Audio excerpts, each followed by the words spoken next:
This hearing of the Senate Foreign Relations Committee will come to order.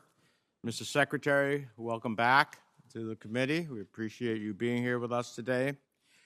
As we look across the world, from Cuba to Mali to Iran to China and, of course, Russia, authoritarians are crushing free speech, arresting dissidents, utilizing technology to control their citizens, relying on mercenaries and illicit weapons to target innocent civilians and topple governments. This is a confrontation between violent autocrats and those of us fighting for a rules-based international order, for democracy, human rights, and the cause of freedom around the world. Our diplomats and development professionals and our budget for these efforts, which we are examining today, are our front lines in this fight. So with that in mind, I'd like to take a moment to highlight some of our most pressing areas of concerns. I'm sure members on both sides will want to talk about these and others. In Europe, we must maintain absolute unity, as President Biden has said. And I believe your recent trip to Kyiv with Secretary Austin to show support for President Zelensky and the Ukrainian people, and to continue shining a light on Russia's military brazen abuse of civilians that certainly amount to war crimes, was a critical display of that unity, and we salute you for that visit. More broadly, this means countering Russian aggression with security assistance that aligns with our foreign policy, combating disinformation and election interference, delivering humanitarian relief, and helping neighboring countries with the huge influx of Ukrainian refugees fleeing violence. We have a responsibility to the American people and to Ukrainians themselves to ensure that we are effectively spending the $13.6 billion package Congress approved back in March. With only a minor increase in foreign military financing funds, I'd like to hear the administration's plans for countries in NATO's eastern flank, and for Taiwan, for that fact, which is facing a similar threat from China. Whether it is Japan, South Korea, or Australia, when it comes to countering China, a strong alliance with our partners is vital. Xi Jinping's hyper-nationalism is more assertive around the globe than ever before. The State Department must work on a pragmatic appraisal of how to best combat China's predatory economic and trade practices so we have the ability to outcompete China in the generation ahead, bilaterally and through robust presence and action in regional and international institutions. Authoritarianism also threatens Latin America and the Caribbean, a part of the world hit hard by the COVID pandemic. From Cuba to Venezuela and even Nicaragua, we're seeing arbitrary detentions, the dismantling of civil society, the weaponization of hunger and migration, all as Maduro carries out systematic extrajudicial executions. On top of this, an epidemic of criminal violence stretching from Mexico to Haiti to El Salvador is fueling a serious refugee and migration crisis. The Americas now host more than 18.4 million displaced people. This budget is a good down payment, but more will be needed to address these challenges across the hemisphere. Countering authoritarianism also requires serious investment across Africa, where Moscow has reasserted itself over the past several years and democracy seems on the retreat. Civilians from the Central African Republic to Mali have paid a heavy price, with Russian Wagner mercenaries reportedly committing human rights abuses. And despite concerted diplomatic efforts by the administration, the democratic aspirations of the Ethiopian and Sudanese people have yet to be realized. Looking further north from there, I'm also expecting an update on what is happening with the JCPOA and negotiations with Iran. We were told that the end of February was the date in which we needed to conclude an agreement. It's going to be the end of April. So we look forward to hearing about that, as well as Iran's malign actions across the region. I'm pleased that the security of our important ally Israel is fully funded in this request, and I'm supportive of the funding request for Jordan. But I am concerned by cuts to security assistance in Iraq, and we transition away from combat operations to bilateral diplomacy. In Tunisia, we'd love to hear a strategy confronting democratic backsliding. And in South and Central Asia, we need clarity on whether the administration will waive CAATSA sanctions for India's purchase of the Russian S-400 missile defense system, and what role, if so, are they going to continue to play in the Quad? Also, in the wake of the Taliban's broken promise to allow girls to attend secondary school, their media crackdown, and the unfolding humanitarian crisis in Afghanistan, we need a better sense of the administration's diplomatic strategy. Across the globe today, we're facing multiple humanitarian challenges, refugee crises on several continents, and one of the worst food insecurity crises we have seen in a generation. Considering all of this, I do not think the administration's budget request to address humanitarian and resettlement needs reflects current global realities. The United States must elevate the needs of women, girls, and other at-risk populations. We must document war crimes. Added to this, climate change is a force multiplier which will exacerbate humanitarian crises and conflicts around the world. It requires us to rethink how we prepare for the future, from the energy security crisis in Europe and Ukraine to increasing sea level, severe weather, and drought, including working multilateral to help partner countries advance clean, sustainable energy solutions. And we must also think about how to better prevent, detect, and respond to future pandemics. I want to applaud the State Department's push to modernize and increase diversity by adding internships, a Chief Diversity and Inclusion Officer across foreign affairs agencies, and equity strategies in our overseas policies and programs, including the Department's high-level representative on racial equity. The Senate Foreign Relations Committee has also taken steps to join in that effort. And finally, I'd like to congratulate the Department on launching the Bureau of Cyberspace and Digital Policy, which will be essential in our diplomacy on cyber and technology issues. So there's a lot to discuss, Mr. Secretary. We look forward to hearing your thoughts on how you see the Department tackling some of these issues and challenges we face as a nation. I certainly want to say that we appreciate your service to our country. And with that, let me turn to the distinguished ranking member, Senator Risch, for his opening remark. Thank you, Mr. Chairman. And Mr. Secretary, thank you for visiting with us today. And on a personal note, thank you for visiting with Senator Menendez and I earlier and giving us your thoughts on your visit there and the systems that are operating in the Ukraine. At the present time, as the world becomes more dangerous and complicated, we need the State Department to prioritize national security diplomacy and effectively spend taxpayer money to defend U.S. national interests. Now is the time for the Department to rebalance its risk calculus and get our diplomats back in the field, particularly in the Ukraine, to advance U.S. values and interests and compete against adversaries across the globe. However, in certain places like China, the administration appears to be recalcitrant, giving up the privileges and immunities that keep them and their families safe in order to appease Beijing's extreme response to COVID. I've heard reports of U.S. diplomats forced into government-run fever hospitals for lengthy periods, living in squalid conditions and being forced to take medical tests for no legitimate reason. In response, the administration has not moved on this, and it should. Against this backdrop, we've been asked to consider whether the funding priorities set out in the President's FY 2023 budget request align with our most pressing national security interest.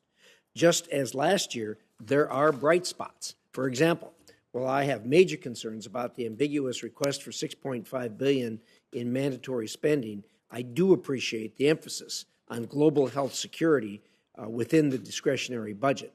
Chairman Menendez and I continue to advance legislation to improve international pandemic preparedness and response, and I urge the administration to help us align those efforts.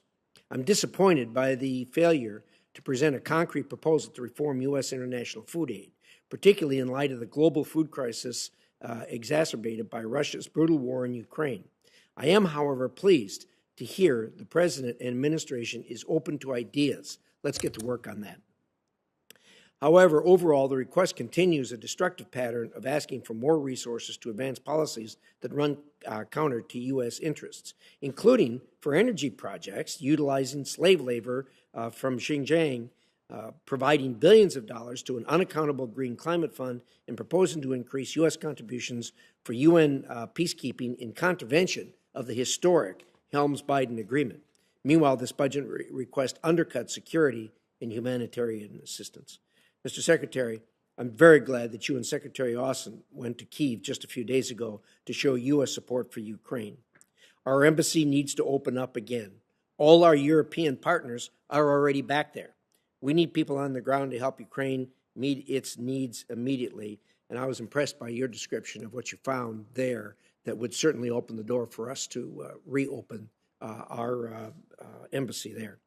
Despite the unprecedented military assistance the U.S. and our allies have sent to Ukraine, there is still more we can do. The tenor of this war has changed in Ukraine, and Ukraine needs different items than they did just 1 month ago. I urge the administration to transfer more advanced capabilities, including U.S. origin multiple launch rocket systems, medium-range air defense system, and anti-ship cruise missiles, among other things. And I was impressed with what you reported to us in confidence this morning. During the Korean and Vietnam War, Russia provided our enemies with aircraft and trained the enemy's pilots. It's high time we return that favor. Further, we must see expedited production of our new systems to backfill our allies and deter Russia. New sanctions and tighter export controls to starve the Russian war machine and expand humanitarian assistance. It is time to act aggressively, not perform another deep dive that will take months to complete. After its victory, Ukraine will need extensive support to rebuild the country. The State Department should plan now for this huge undertaking, which will require participation from the entire civilized world. This all relates in a very real way with U.S. response to China's ambitions, the most important challenge facing the United States today. We started too late in providing security assistance to Ukraine. We cannot make the same mistake with Taiwan. Supporting an island during a war is much more difficult. Our assistance must be there beforehand. We must accelerate existing foreign military sales to Taiwan so they get there quicker, and we should use security assistance to help Taiwan acquire additional capabilities. I've introduced language to do this. We need it now. In March, Chairman Menendez and I spearheaded an effort to get funding into the appropriate package for security assistance to Taiwan. And I fully agree with Senator Shelby's recent comments that we should absolutely spend more to help with Taiwan's defense. Secretary Blinken, I hope you can commit to that during today's hearing. Turning to the Middle East, it's clear that America's relationship with our Middle East partners is in desperate need of some work. These are long-time partnerships that we really need to maintain. Instead of America as a steadfast partner, our Middle Eastern friends have seen increasingly restrictive security assistance policies. The botched Afghanistan withdrawal, an Iran policy that fails to deter regional terrorism, and a previously lukewarm embrace of the Abraham Accords. The Biden administration's Middle East policies have reinforced a claim of American disengagement and pushed our longstanding partners towards China and Russia. This cannot happen. In Syria, we've seen a lack of Caesar sanctions enforcement. While our administration is not explicitly encouraging normalization with Assad, it is clear there are no repercussions for others doing so. We cannot ignore this or teach the world that a despot and a murderer can be rehabilitated just by hanging on for a long period of time. On Iran, we've been on the cusp of a nuclear deal for several weeks, apparently. Given the sunsets and short-term gains of rejoining the JCPOA, Israel, the Gulf, and other chambers of Congress, other members of Congress have voiced loud opposition to rejoining the 2015 accord. Our Iran policy must be one that can survive successive administrations and one both parties can support. To accomplish this, you need to get it right. From what we are seeing and what we are being told right now, you're in the process of getting it wrong again. No other issue divides this administration from Congress and U.S. allies than this issue. If you can't get it right, and it looks like you're not, walk away from this. That will be a victory, and you will be applauded for that. No agreement is far better than a bad one.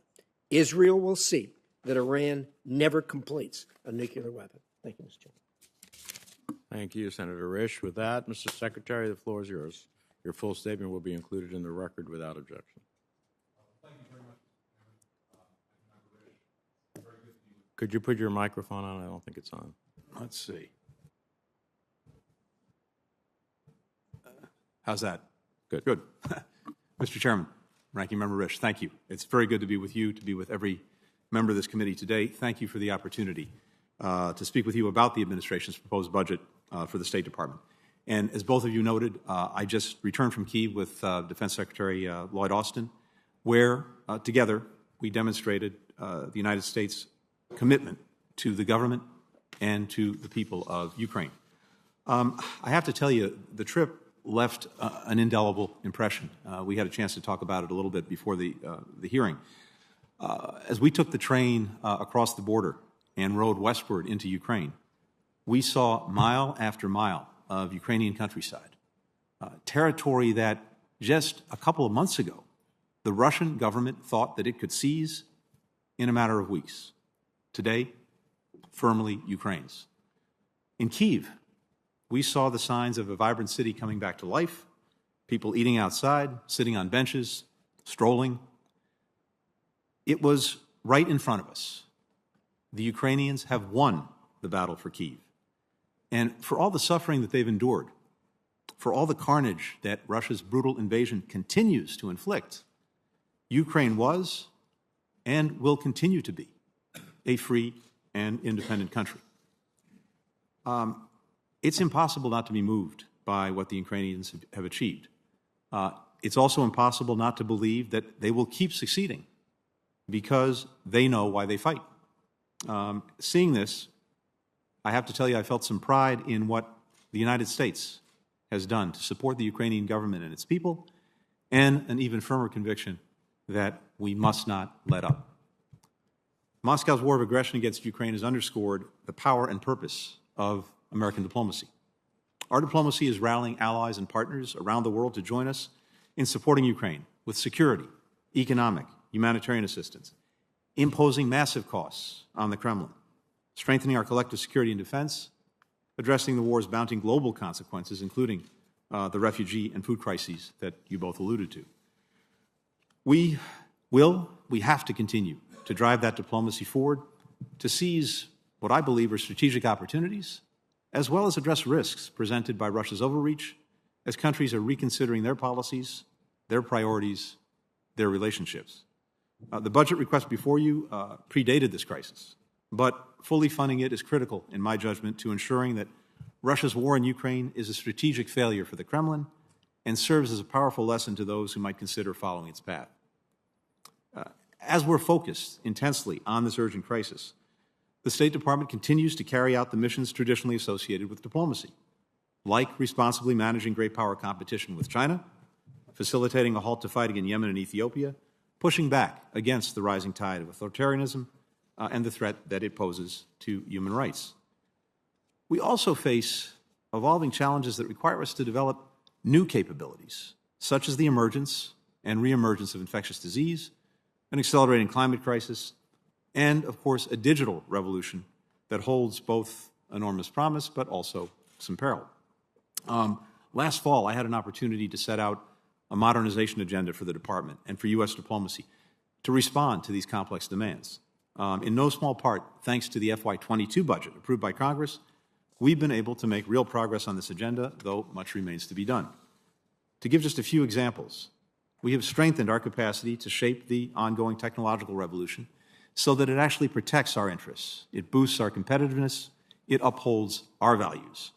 With bipartisan congressional support and encouragement, we recently launched a new Bureau for Cyberspace and Digital Policy with 60 team members to start. And I am grateful to Congress, to this committee, for long supporting this effort, for the ideas that you shared in how best to do it. We're also making headway on ensuring that our diplomats reflect America's remarkable diversity, which is one of our greatest strengths, including in our diplomacy. We have, as the chairman noted, our first ever Chief Diversity and Inclusion Officer who's spearheading an effort to analyze and address the obstacles that prevent underrepresented groups from joining and advancing at state. We've expanded the Pickering and Rangel Fellowships and created, for the first time, thanks to the support of Congress and this committee, paid internships at state, along with strong congressional input and support for all of these efforts.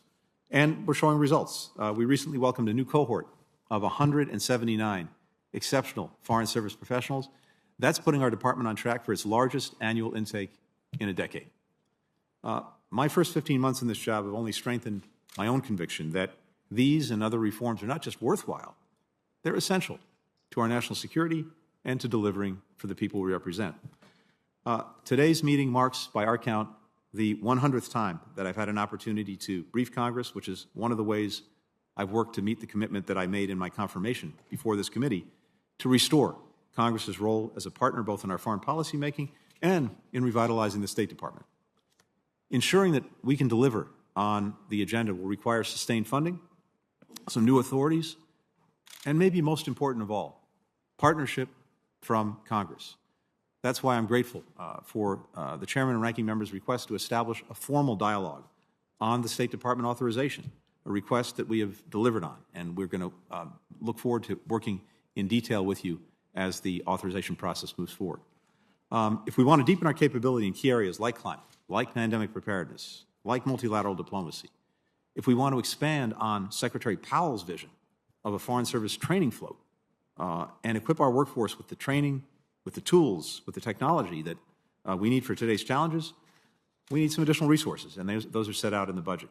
If we want to be able to swiftly stand up new missions, deploy diplomats when and where they're needed, and I very much agree with the ranking member on this, and make those decisions based on risk management rather than on risk aversion, we need to reform the State Embassy Construction and Counterterrorism Act and the Accountability Review Board statute.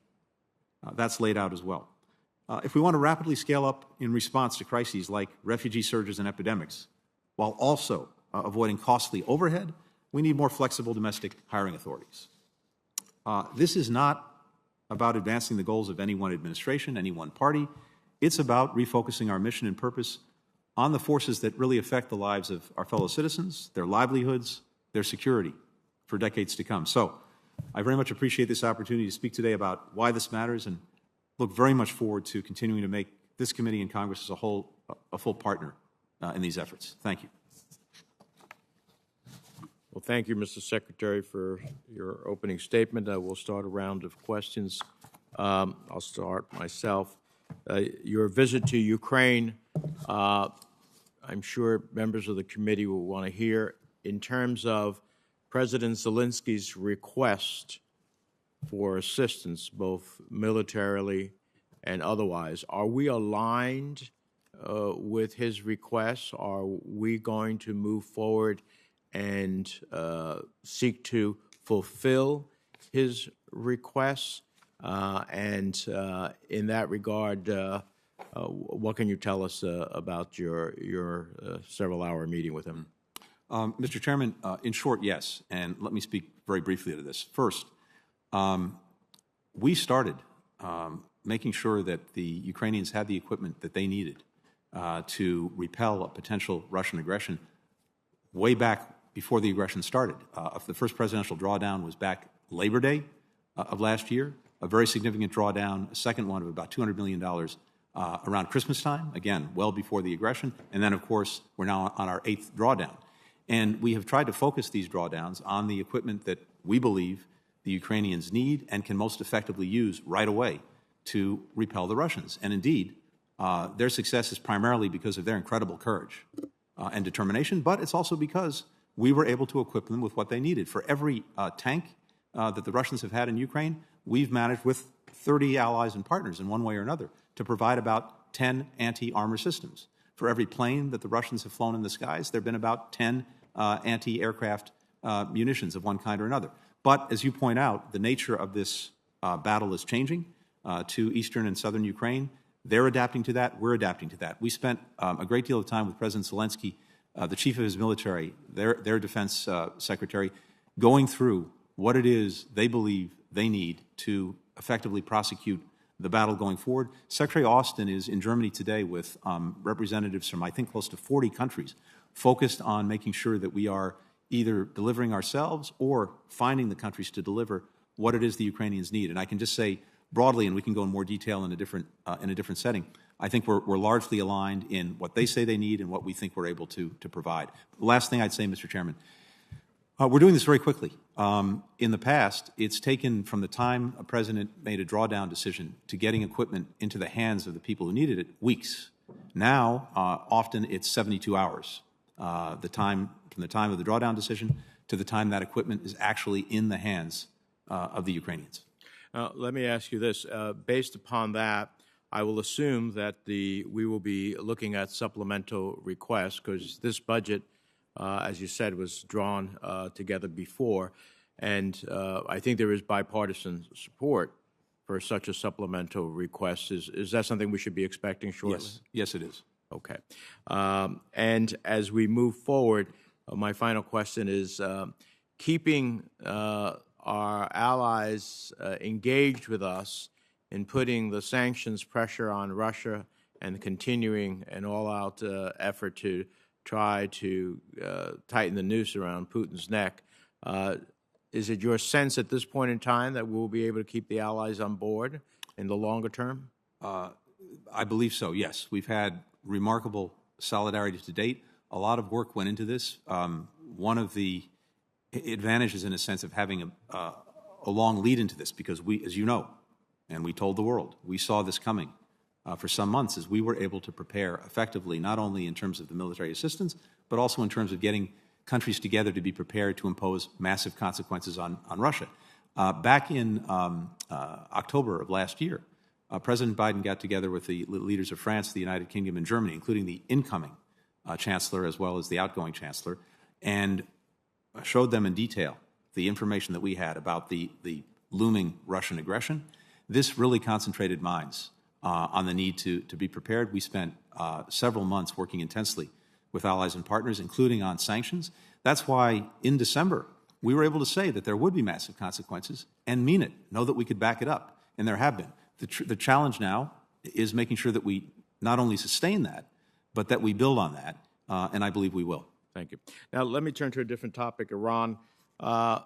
In your negotiator on the Iran nuclear deal said back that in February, if there was no deal by the end of February, the benefits we would receive would be dramatically diminished.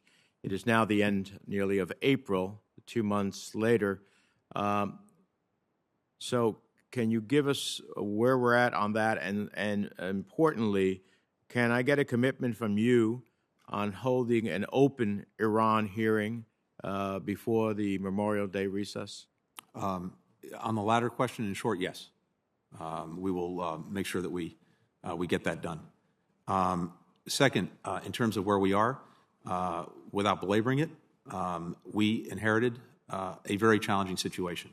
An Iranian nuclear program that was galloping forward, Iranian provocations and malicious activities that had ramped up throughout the region, the decision to pull out of the agreement, and the effort to exert maximum pressure on Iran, whatever the intent, did not produce results. On the contrary, it produced a more dangerous nuclear program, a breakout time that went from a year to a matter of weeks, and an Iran that was acting with even more destabilizing effect throughout the region, including endangering and attacking our own forces in ways that it hadn't before. So that's what we have to deal with.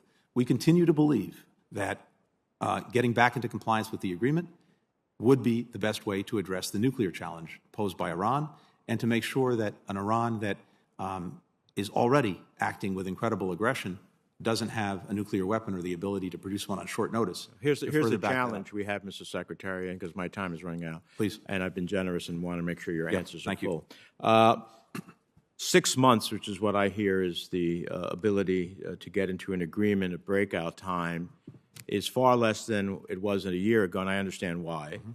But it will do nothing in terms of Iran's missile program, which the CENTCOM commander already says it has overmatch in the region, their abilities, between themselves and their proxies. It will do nothing about the destabilization of the region. At the end of the day, while I understand the breakout time now is, maybe a matter of publicly reported a week or two, that at the end of the day, it's not going to meet the essential challenge that we have with Iran. And so it has its missile capacities, which is one of the third parts of the bomb delivery. It has the fissile material capability, whether we push it back 6 months or not, and recreating the sanctions regimes if it were to violate, but with the knowledge it has, that 6 months will be nothing. And then finally, the weaponization element of that, which is the one point that we still believe they're not at. But when you look at the totality of it, 2022 is not 2014 or 2015. And the sunsets are on the horizon, even if a deal was to be made. And that's part of the challenge that I see. But I appreciate your commitment to come before the committee, either because we have an agreement, in which case we'll testify about that agreement, or if there is no agreement, to understand what is our strategy moving forward on Iran. Senator Risch. Well, thank you, Mr. Chairman. I didn't intend to start with Iran, but I will, since that's where you finished. Mr. Secretary, you can see there's little, if any, daylight between myself and the chairman on this issue. I think he has stated for you as clearly and concisely as he can the lack of benefits of entering into an agreement at this point in time, particularly as it relates to the bad activities of Iran aside from its nuclear ambitions. As I've said, I believe that the Israelis, when they say publicly that Iran will never complete a nuclear weapon and they will see to it. The question for you is here. Do you think the Iranians believe that today? Ranking Member Risch, I think that what we have seen and have assessed over many years is that the Iranians have sought to move forward with their fissile material program, which is exactly what the JCPOA stopped. And if we were to resume compliance, would continue to stop and would buy us a decade on the critical sunsets in terms of the stockpile of fissile material, in terms of the enrichment level. At the same time, their efforts to actually weaponize based on public information paused, stopped some years ago, but of course we look very carefully to see if they resume. So we would be focused on this like a hawk either way. But to your point and to the chairman's point, which I agree with, the agreement does not address their other malicious activities. So we have two premises. One is that when it comes to those activities, things would be even worse if they had a nuclear weapon or the ability to get one on short notice. It would encourage them to act with even greater impunity. Second, an agreement, were we to reach one, does not take away in any way from our ability and determination to go at them in all of these other areas in concert with allies and partners. We spent a lot of time working with them on exactly that, everything from sanctions to interdictions to stopping the money flow that they need to produce these weapons and to move these weapons about. All of that would continue. Well, thanks. That didn't really answer my question directly. I'm going to gather from what you said that you at least have some agreement with me that the Iranians do believe the Israelis when they say what's going to happen if they move towards weaponization. And if that's the case, look, they're going to do that. The Israelis are going to act, and they've said so, regardless of what the agreement says. We can make any agreement we want. They're going to act in their national interest. If that's the case, then we really need to focus on the other bad activities that Iran engages in, as were laid out by the chairman. And this agreement, I think you would have to agree, doesn't cover that. And it seems to me that that's really where we ought to be focused. In any event, I come back to no agreement is better than a bad agreement, and I would urge you to move on. They've given us every indication that that would be appropriate for us to do, and I would encourage you to do that. Let's talk about Ukraine for a moment. We have an ambassador in place in Russia, still on the ground, without obviously disclosing any classified material. What can you tell us about the cables that are coming back from Russia, about the conditions on the ground in Russia, and what's happening there, what people are thinking there? Can you enlighten us on that publicly at all? You know, it's very challenging because what Putin has done over many, many years is set up, among other things, a state propaganda system that is such that whatever he says, whatever he communicates, a lot of people believe. Never mind the facts, never mind what's actually going on. So penetrating that information system is incredibly challenging. Having said that, I think what we're seeing is that people increasingly in Russia are feeling the effects of the disastrous decision by Putin to attack Ukraine. For example, upward of 600 companies have left Russia, including many of the major consumer brands that we all know and are familiar with. Increasingly, Russians are finding the things they thought they could take for granted, they can't. They can't buy the things they've been used to buying for the last almost 30 years. Their economy is contracting in a dramatic way. We see about a 15% contraction. The gains of the last 15, 20 years of opening are being erased. That's being increasingly felt in people's lives. The Russians' ability to modernize key sectors of their economy as a result of the export controls, that increasingly is biting. They're not going to be able to do it. All of this is going to be felt more and more. But there's a tension between the information and propaganda system that Putin has set up that is very effective and the actual facts. I think the facts increasingly will encroach and make themselves felt. But for now, I think what we're seeing is Russian people, to the extent that they're informed, continue to support, for the most part, President Putin. Well, thank you for that. And I would encourage you to continue to tighten that screw. That is going to make a lot of difference as far as what actually happens on the ground in Russia. You're right. At least people publicly proclaim that they support Putin and want to go along with the war effort. I'm not so sure that actually exists privately. But well, that's a very good point, because to your point, there are severe penalties for doing or saying anything in opposition to Putin's war, including 15 years in prison. So to the extent we're able to read public opinions, some portion of that is definitely colored by the fact that people are afraid to speak their minds. And final thing is, this gets to the heart of the Achilles heel of any autocracy, which is the inability of anyone to speak truth to power. And this has severely misinformed Putin himself about what's actually going on. I appreciate that.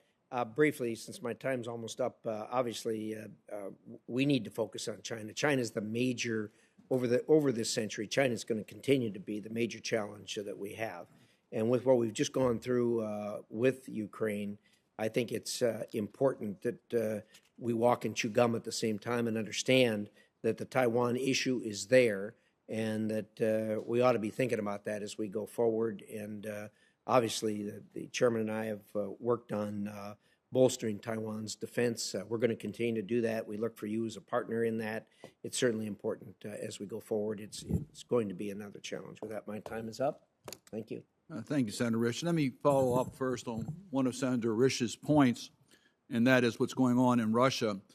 We saw that Vladimir Kara-Murza was just recently arrested, following in the path of what happened with Alexei Navalny and Sergei Magnitsky, and the list goes on and on and on. So, Mr. Secretary, I hope that you'll be following that case very closely, recognizing that those responsible for his illegal detention, we do have tools available as a result of the Magnitsky statute, and I hope that that will be considered in regards to what's happening, and that we'll speak out strongly in support of Mr.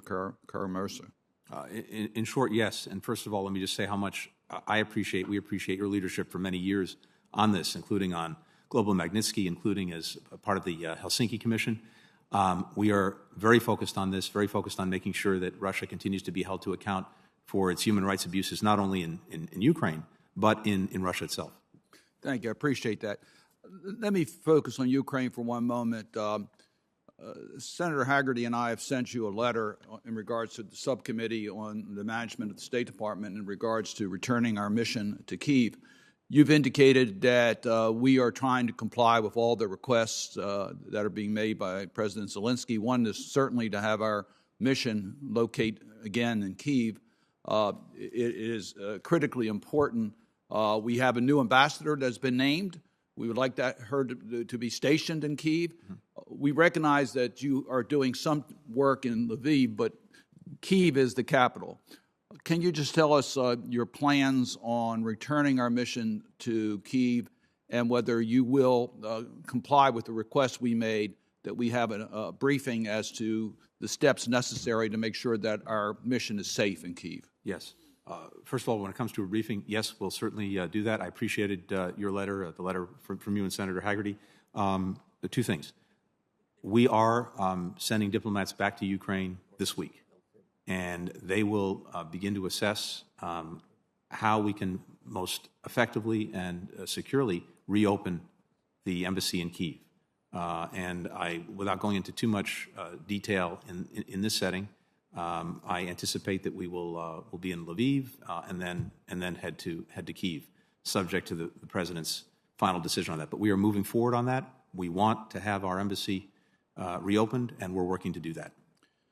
Let me switch to the war crimes issues. There was a report today in the Washington Post as to the cooperation the United States is giving. I'm glad to hear this in regards to how to collect the necessary evidence and how to interview and what's necessary in order to proceed with war crimes against those who have perpetrated those in Ukraine under Mr. Putin's guidance. Could you just briefly tell us what additional steps we need to take? We recognize we have a challenge in regards to the ICC, but what steps is America taking to make sure there will be accountability for these atrocities that are taking place in Ukraine? Senator, we're working this on multiple fronts. First and foremost, we are supporting the work of the Ukrainian Prosecutor General to build the cases necessary. And we're doing that with bringing tremendous expertise in support of that effort. Technical advice. We have people on the ground in surrounding countries working on this, working with the Ukrainian investigators and prosecutors. We are compiling, collecting information that we'll share with the Ukrainians. That's one major line of effort. Second, we have a commission of inquiry that we helped establish through the Human Rights Council at the UN. We're supporting its efforts as well, and again, providing information, advice as that work moves forward. Finally, we welcome the fact that the ICC is seized with this, and we have in the past supported work by the ICC, just recently, in fact, the prosecution of a John Druid human rights violator went forward successfully, in part as a result of information that we supplied to the ICC. We'll look to do that as well. And if there's anything that Congress needs to do in order to support these efforts, we recognize the challenges that you may have. So if there is a role for us to play, please let us know. I think there's just about unanimous support here in Congress to make sure that at the end of the day, there's accountability for these atrocities and war crimes that have been committed. Let me go to the budget for one moment. You mentioned that you just recently had close to 200 new Foreign Service officers. That's certainly good news. The budget, if I am correct, provides for an additional 570 additional personnel. We've been concerned in the subcommittee on the State Department in regards to the ability for training for our Foreign Service officials. In order to do that, you have to have a training float. We have put in a 15% goal on the training float in order that you can have individuals assigned for training without a loss of their capacity within the mission. Can you tell us how well we're doing in regards to meeting that objective and what additional resources are necessary in order to achieve that level?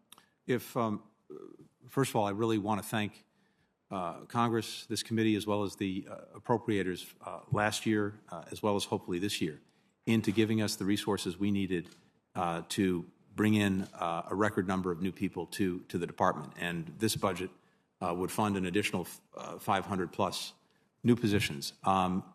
This would allow us to have a float of about 250 people, which would get us to pretty much where we need to be in making sure that we have that. This is, to your point, it's something that you've, I know, worked on for some time for the department. This would be an extremely meaningful way of making sure that we have the flexibility to continuously train and modernize the department, allow people to have opportunities for not only for training, but for different ways to expand their capacities with mid-career abilities to come here, for example, as well as to universities, et cetera, to do that while maintaining the full operations of the department. So, in short, the budget that we're proposing would allow us to get the float that we think that we need to really move forward and have the flexibilities for ensuring that we are continuously professionalizing the department. I appreciate that. This committee has passed 2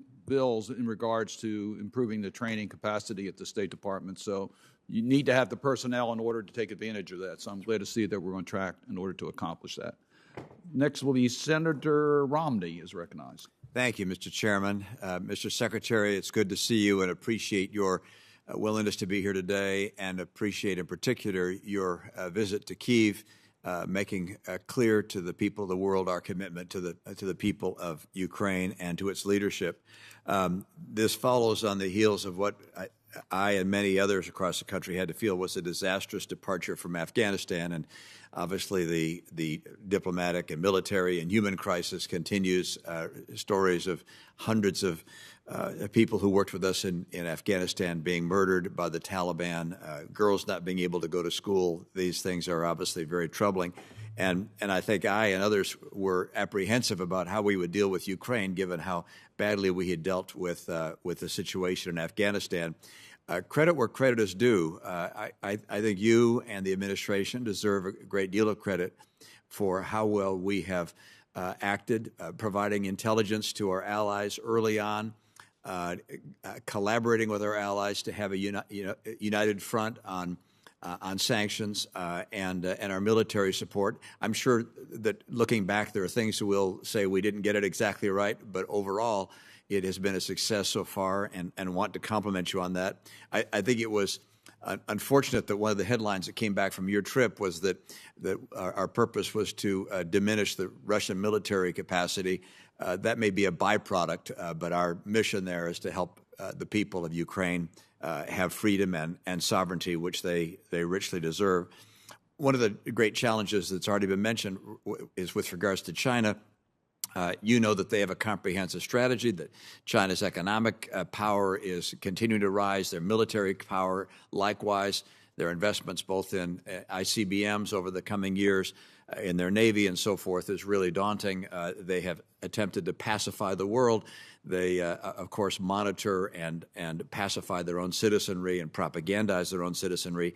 One of the things that Chairman Menendez and I made part of the NDAA this last year was a provision requiring the administration to develop a comprehensive strategy to deal with the emergence of China as a great power. And your department, is, along with other departments, will be tasked with that as soon as the national security strategy is released. And I just want to underscore how important that is. And I do believe that we're still not making the kind of progress strategically we'd like to on that front. I was concerned with the report about the Solomon Islands entering into a military agreement with China. That is alarming. I wonder if you have perspective on that, whether you know whether there's a military component. It is a military agreement, but will there be potentially a military presence in the Solomon Islands by the Chinese? What is your sense of that, and is there a way of recovering? Thank you very much, Senator Romney. First, with regard to the strategy, we very much agree with you. And I will have an opportunity, I think, very soon in the coming weeks to speak publicly and in some detail about the strategy. We appreciate the work that, in many ways, Congress has done to give us some of the tools that we need to make that strategy effective. But I look forward to having an opportunity to lay that out in some detail and then continuing to refine it with you and others. With regard to the Solomon Islands, yes, we share the concern about this agreement. We sent a very high-level delegation to the Solomons just a few days ago. Our lead China expert at the White House, Kurt Campbell, along with the Assistant Secretary for the region, Dan Crittenbrink, led a delegation to the Solomon Islands. I had previously announced some months ago that we intend to open an embassy there that we're moving forward on. We want to have day-in, day-out presence there. We're moving forward on that. The delegation met with the Prime Minister. He vowed publicly as well as privately that there would be no Chinese military base, no long-term presence, no power projection capability. We will be watching that very, very closely in the weeks and months ahead. Thank you, Mr. Secretary. I want to conclude in the brief time I have with indicating my support with the comments of Ranking Member Risch and Chairman Menendez with regards to Iran. I happen to believe that Iran will be hell-bent on having a nuclear weapon at some point. that they'll negotiate and delay as long as they can, but that in the negotiations with us, but that they ultimately intend to have a nuclear capacity. I do hope that that's not going to be the case, but I believe that in that circumstance, that giving in to them is not the right course, but instead that there needs to be a very heavy price paid for them pursuing that path. And not only to hope in some way to delay them or dissuade them, but more importantly, perhaps to dissuade anyone else in the world from taking a path to become a nuclear power, because the cost of doing so would be demonstrated by what we do with Iran. And I would encourage the administration to once again bring this matter to Congress for an up or down vote, for a level of support on the part of the national interest. This is, I think, critical for not just for what's happening in Iran and the Middle East, but around the world. As more and more nations are looking at becoming nuclear powers, I think they have to see that the cost is enormous for doing so, and would hope that we don't in any way lessen the cost in negotiations. And I would be more than happy to hear that we walked away. Iran asks for more and more and more. The answer is no, and that we need to show extraordinary backbone and make a solid commitment that America will not stand still as they or other nations seek to become nuclear powers. Thank you, Senator. I can simply say that we share the same objective, which is to make sure that Iran never acquires a nuclear weapon. The question is, what's the most effective way to do that? We've now tested two propositions. One was the nuclear agreement that was originally reached, and that significantly set back Iranian capabilities to pursue a nuclear weapon, particularly the fissile material for such a weapon. And that agreement was working by all objective accounts. In fact, now we have many Israeli colleagues from the security establishment who've come out and said publicly that it was a huge mistake to pull out of the agreement because on its own terms, preventing Iran from acquiring the fissile material necessary for a weapon, it was succeeding. That doesn't address the other concerns that you rightly and we rightly have with Iran, but on its terms, it was working. We've tested the other proposition, which was pulling out of the agreement, trying to exert more pressure, and we've also seen the result. And the result has been that nuclear program, which had pushed back the breakout time to a year in terms of being able to produce fissile material for a weapon, that's now down to a matter of weeks. Their program has galloped forward. More sophisticated centrifuges spinning, a greater stockpile of fissile material. And Ranking Member Risch was talking about this earlier. I think it's important to underscore the reason the agreement originally reached focused on fissile material is because this is something we can see, and with the most intrusive inspections regime ever in an arms control agreement, we could see it. And if there was breakout, do something about it. The problem with focusing on weaponization is, which we believe that they halted in the early 2000s, but could resume if there's a decision to do so. The problem with that is that work happens in a room a tenth of the size of this one, at a computer, in ways that we or the Israelis may not be able to see immediately in real time, may not be able to track. And so hanging your hat on the peg of weaponization is a very risky one. That's why this agreement was designed around fissile material.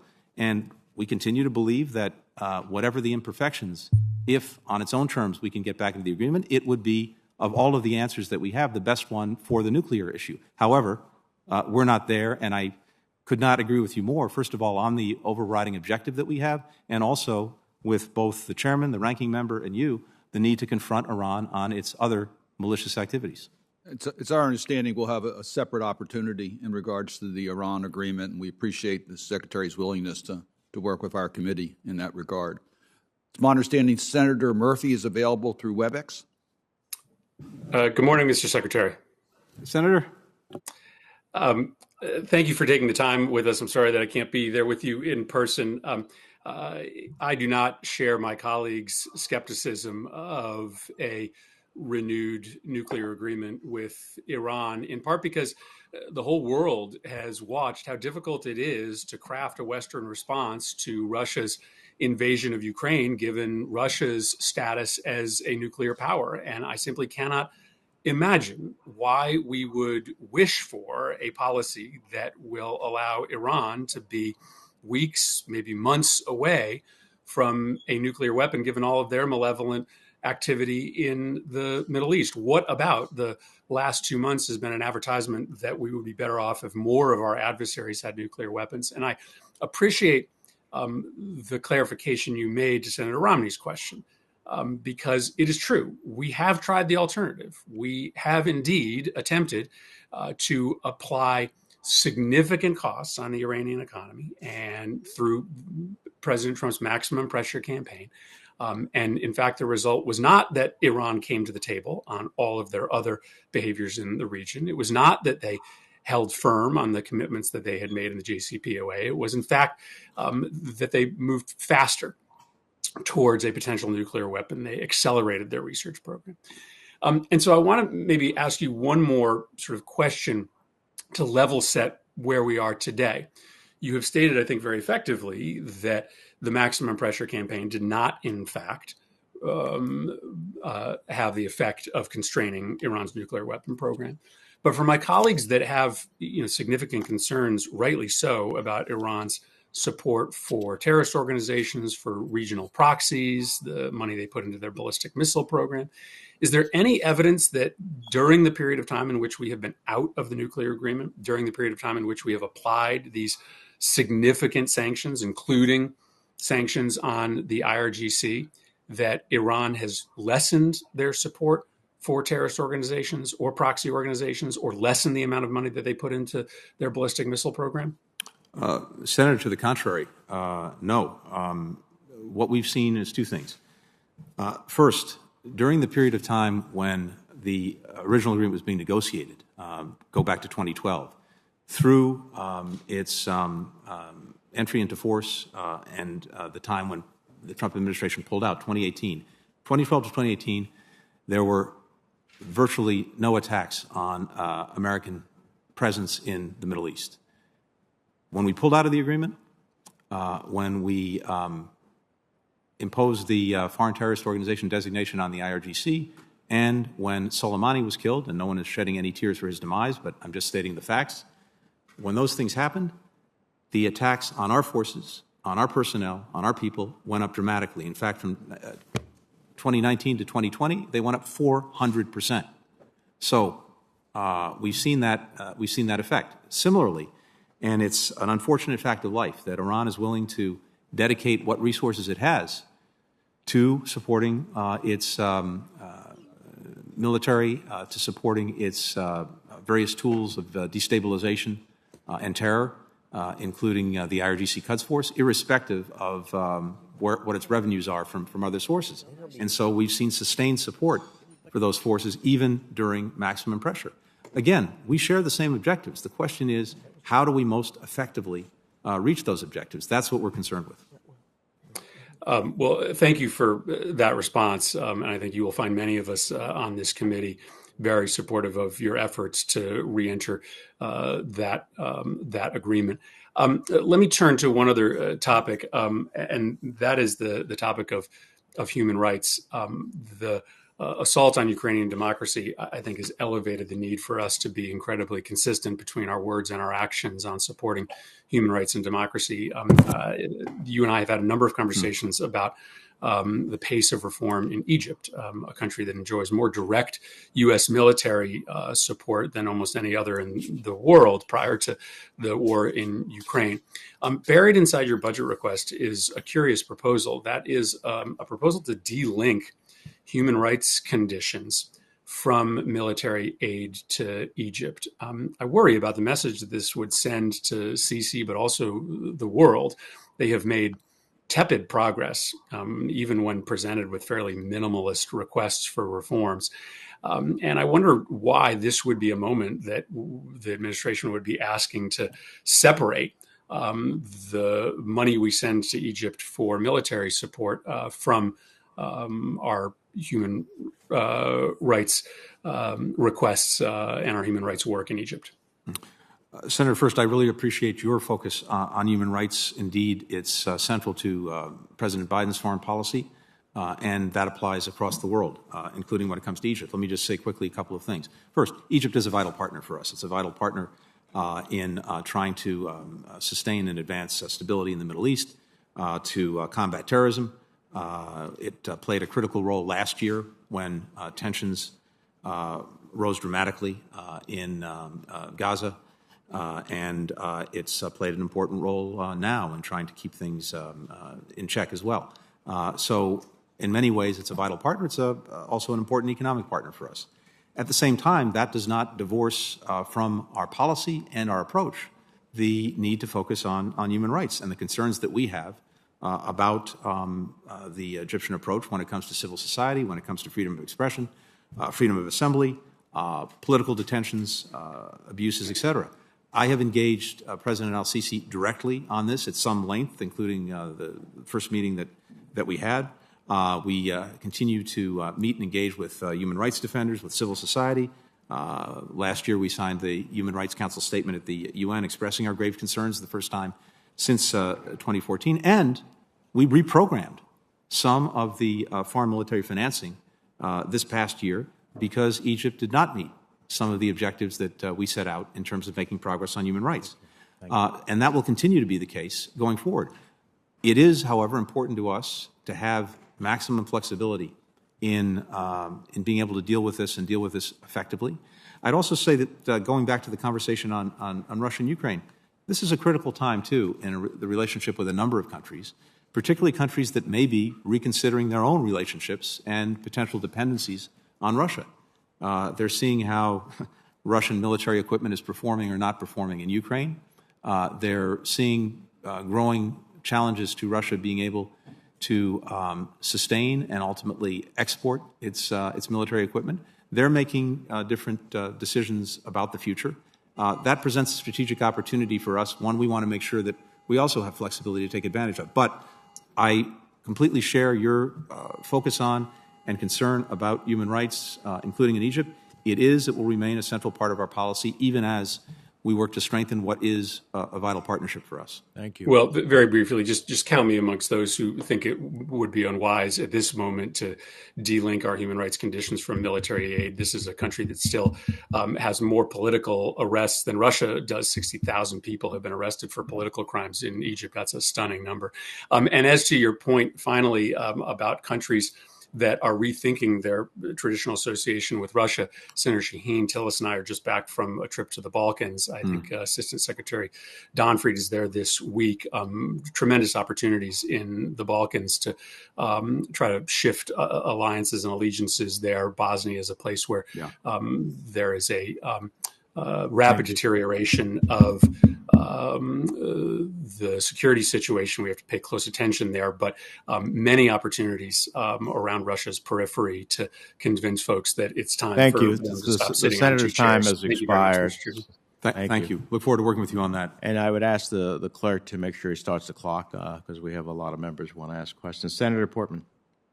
Thank you, Mr. Chairman, and thank you, Secretary Blinken, for appearing before us again. It's very important. You went to Kyiv both to meet with President Zelensky and, importantly, to demonstrate our support for the people of Ukraine. It's now been 2 months since the war on Ukraine began, and with our help, they are fighting with heart, with conviction, with some success. And with our help, we can win this thing, but it needs a lot more help. I'm glad we are returning the U.S. Embassy to Kyiv. I'm pleased the administration just appointed a Ukraine Security Assistant Coordinator. As you know, some of us had called for that. We continue to be concerned about some of the red tape that's involved in some of the military transfers, so this should help quite a bit. We must continue to address Russia's barbaric actions with speed, with urgency, and with confidence that the right weapons can contribute to a victory.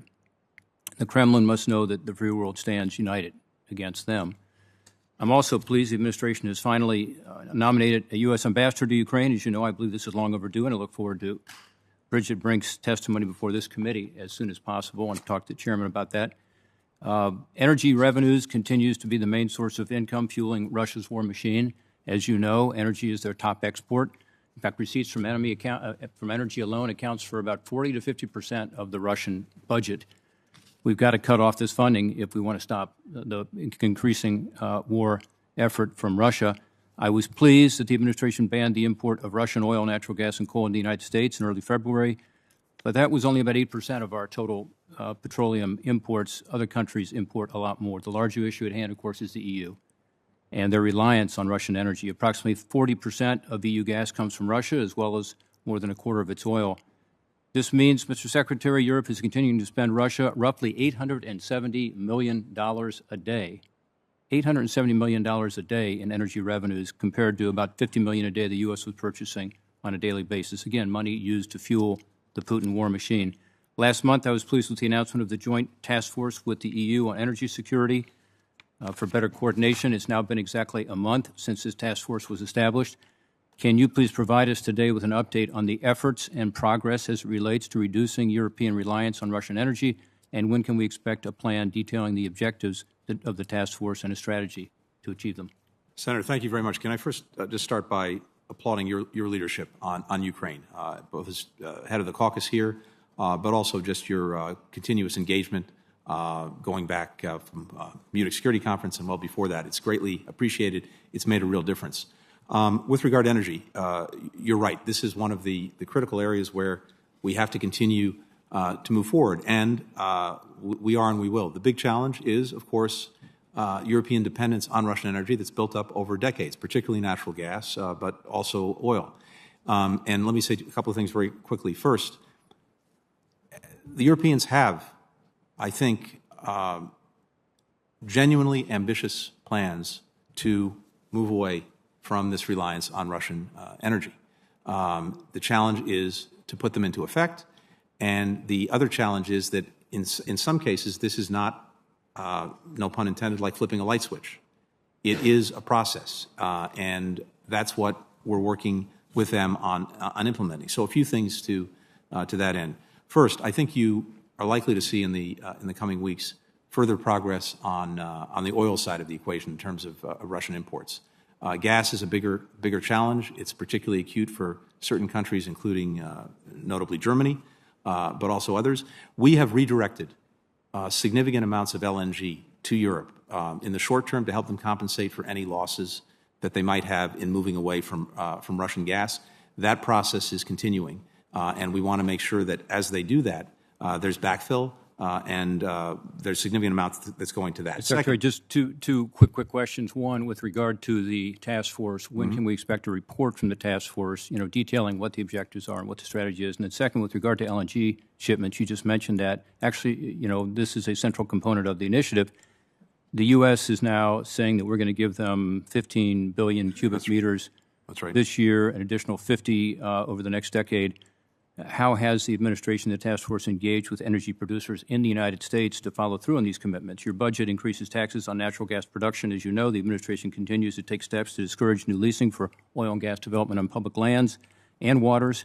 These and other policies that stifle domestic natural gas production are going to make it difficult, it seems to me, to meet our objectives. So how can we keep our EU commitment and reduce this massive flow of funds into Russia?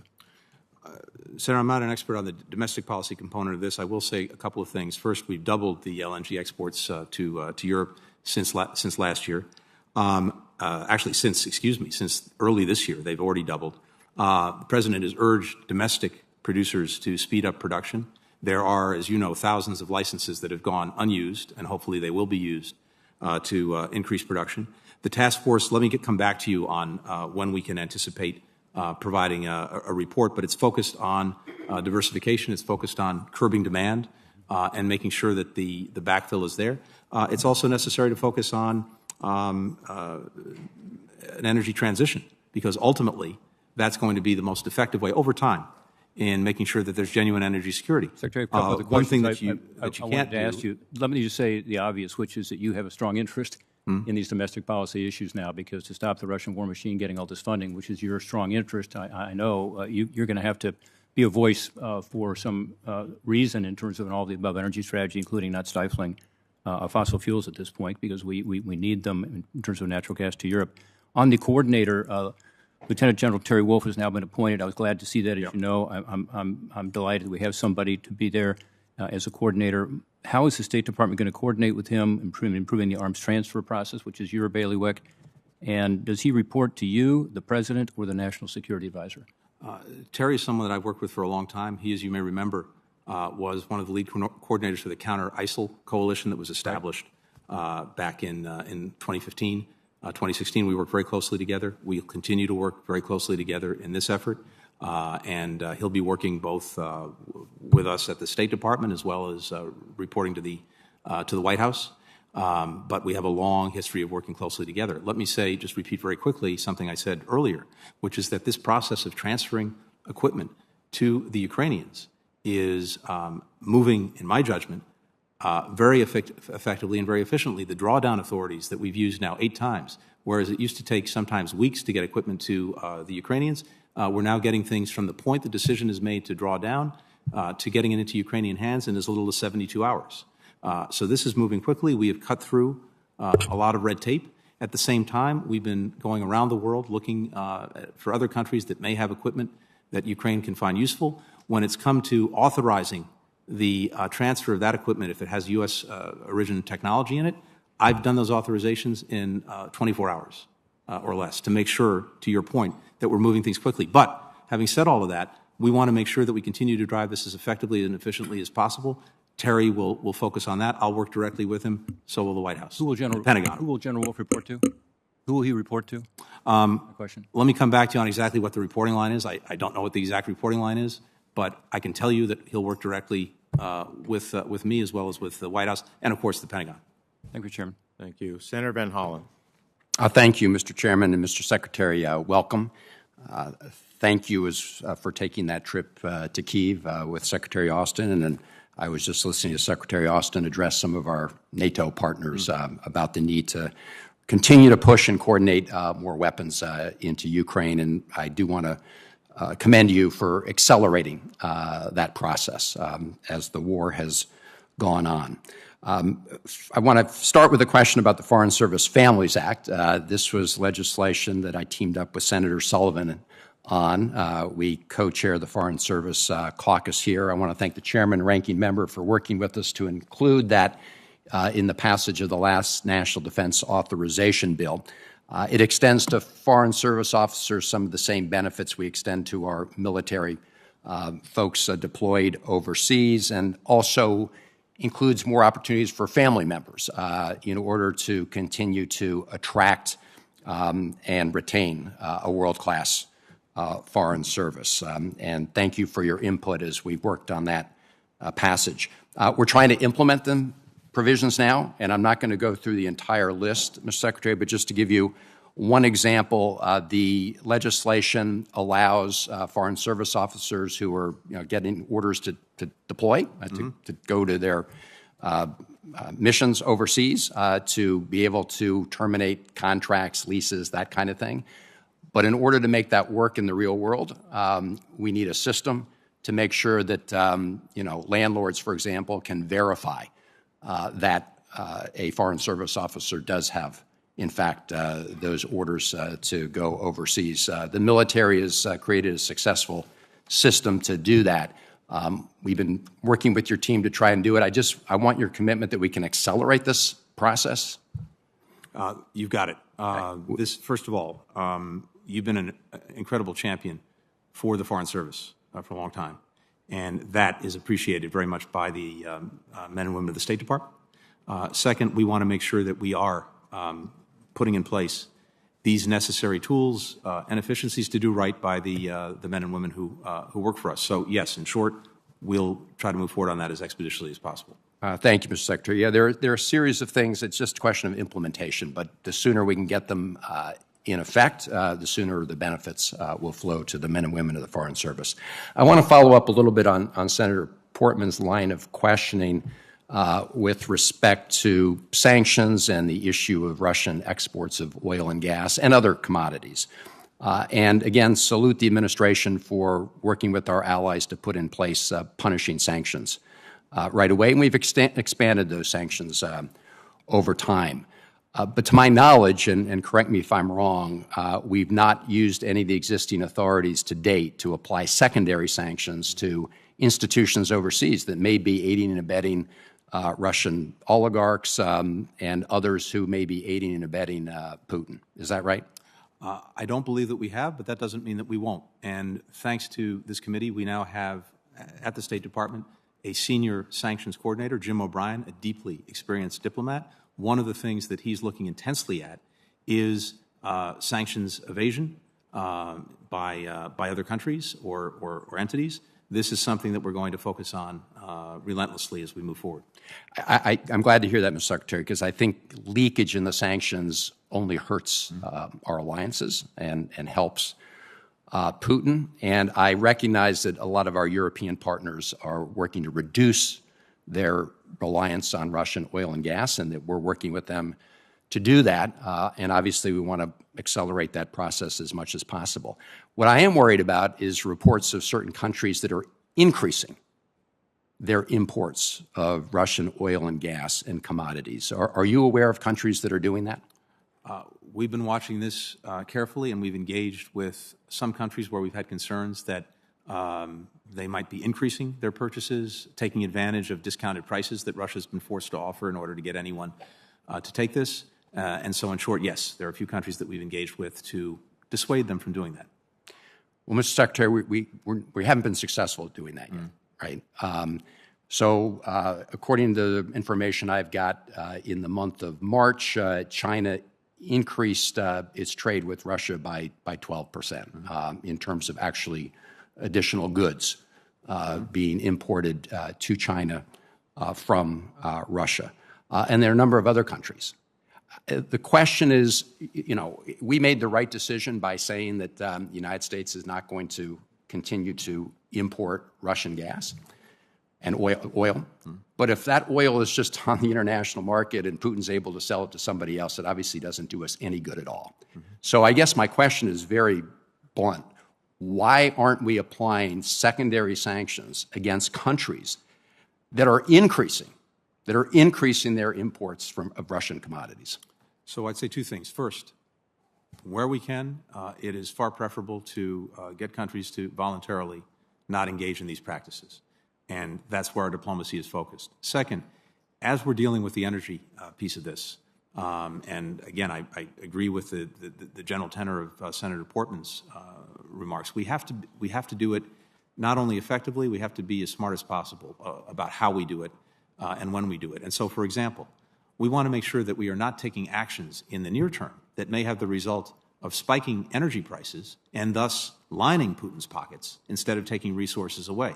So the more that we can do things voluntarily, deliberately, make sure that we have the necessary backfill, including from our own sources, make sure that energy is on the market. The President, as you know, did a historic release from the Strategic Petroleum Reserve on that front. We've got 1 million barrels a day over 6 months. We've got many countries to join in doing the same thing.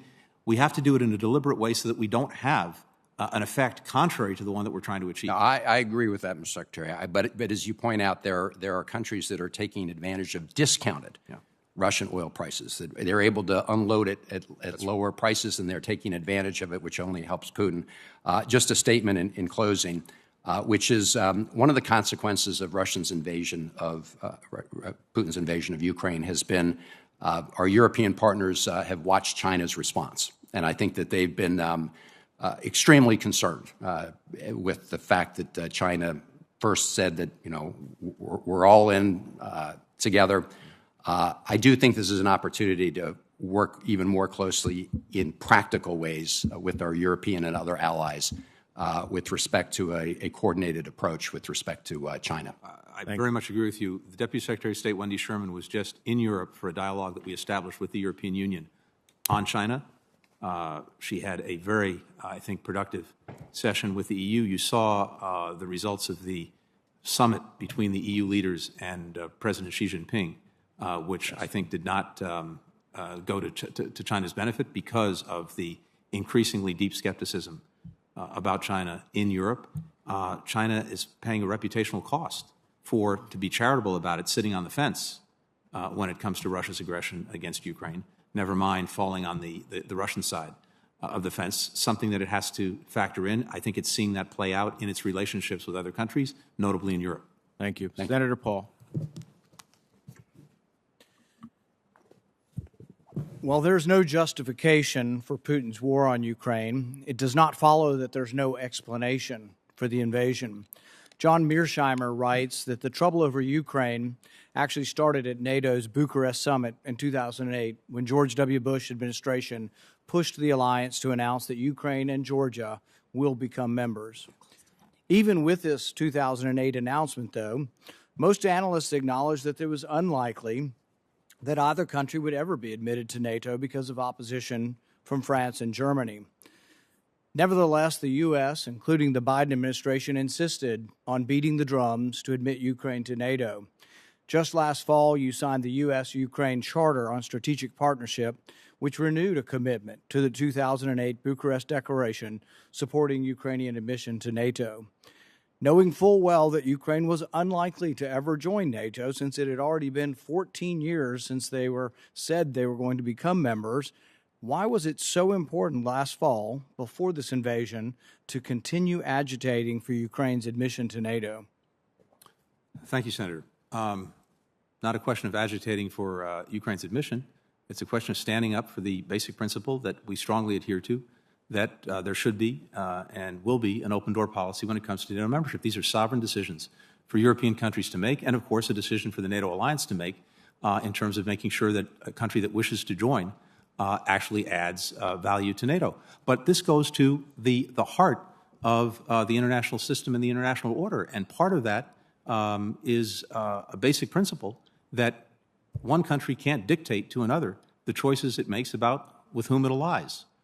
Its foreign policies, its decision or not to try to engage with the European Union, with NATO. The other thing I'd say, Senator, as we speak and we see the destruction in Ukraine, we also hear pronouncements from President Zelensky saying, well, you know what, maybe we might consider neutrality as a possibility. There could have been voices before this invasion, instead of agitating for something that we knew our adversary absolutely hated and said was a red line as recently as last September, before you signed the agreement, once again agitating for NATO, Russia said that it was a red line. Now, there is no justification for the invasion. I'm not saying that. But there are reasons for the invasion, and I think it's added nothing. In fact, had Ukraine been in NATO, as you've advocated for and many others have advocated for, we would now have troops in Ukraine. We may still have the destruction, but we would also have troops in Ukraine. If you were to put them in now, if it's still your policy that you want them in now, that means American troops go. The one good thing about them not being in is the most bellicose of our members here are not advocating for U.S. troops right now. That's a good thing. We have not had advocacy for U.S. troops because they're not part of NATO. Had they been, or are they to become part of NATO, that means U.S. soldiers will be fighting in Ukraine, and that's something I very much oppose. Senator, could I just say to that, because look, these are important conversations and arguments. My judgment is different. If you look at the countries that Russia has attacked over the last years, Georgia, leaving forces in Transnistria and Moldova, and then repeatedly Ukraine, these were countries that were not part of NATO. It has not attacked NATO countries for probably a very good reason. You could also argue the countries they've attacked were part of Russia. Well, we're part of the Soviet Union. Yes, and I firmly disagree with that proposition. It is the fundamental right of these countries to decide their own future and their own destiny. And I'm not saying it's not, but I'm saying that the countries that have been attacked, Georgia and Ukraine, were part of the Soviet Union. And that does not give they Russia were part the of right the to attack Soviet them. Union since the 1920s. But that does not give Russia the right to attack them. On the contrary, No one's saying it does, but it they were really has liberated nothing to do from being part of this empire by force. Let me just say this, because I do think it's important.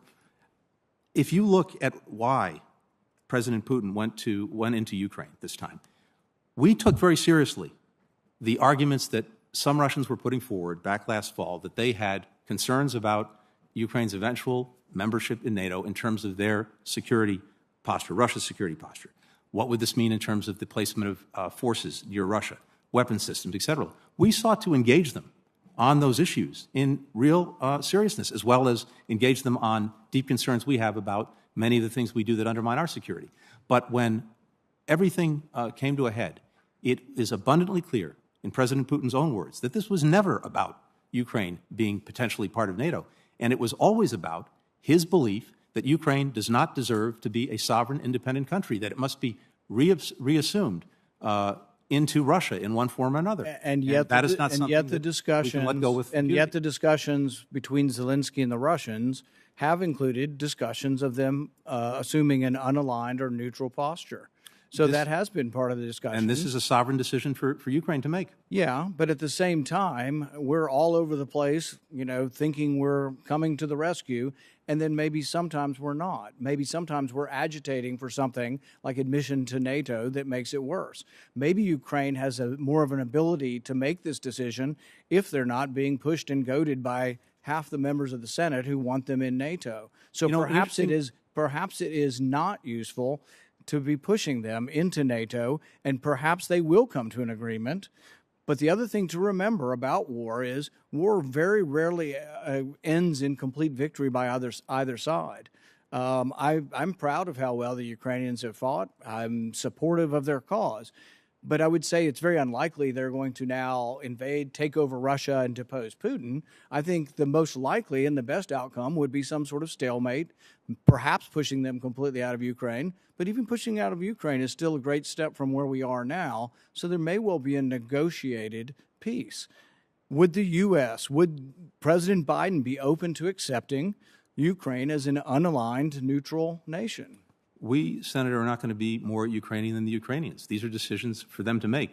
Our purpose is to make sure that they have within their hands the ability to repel the Russian aggression and, indeed, to strengthen their hand at an eventual negotiating table. We've seen no sign to date that President Putin is serious about meaningful negotiations.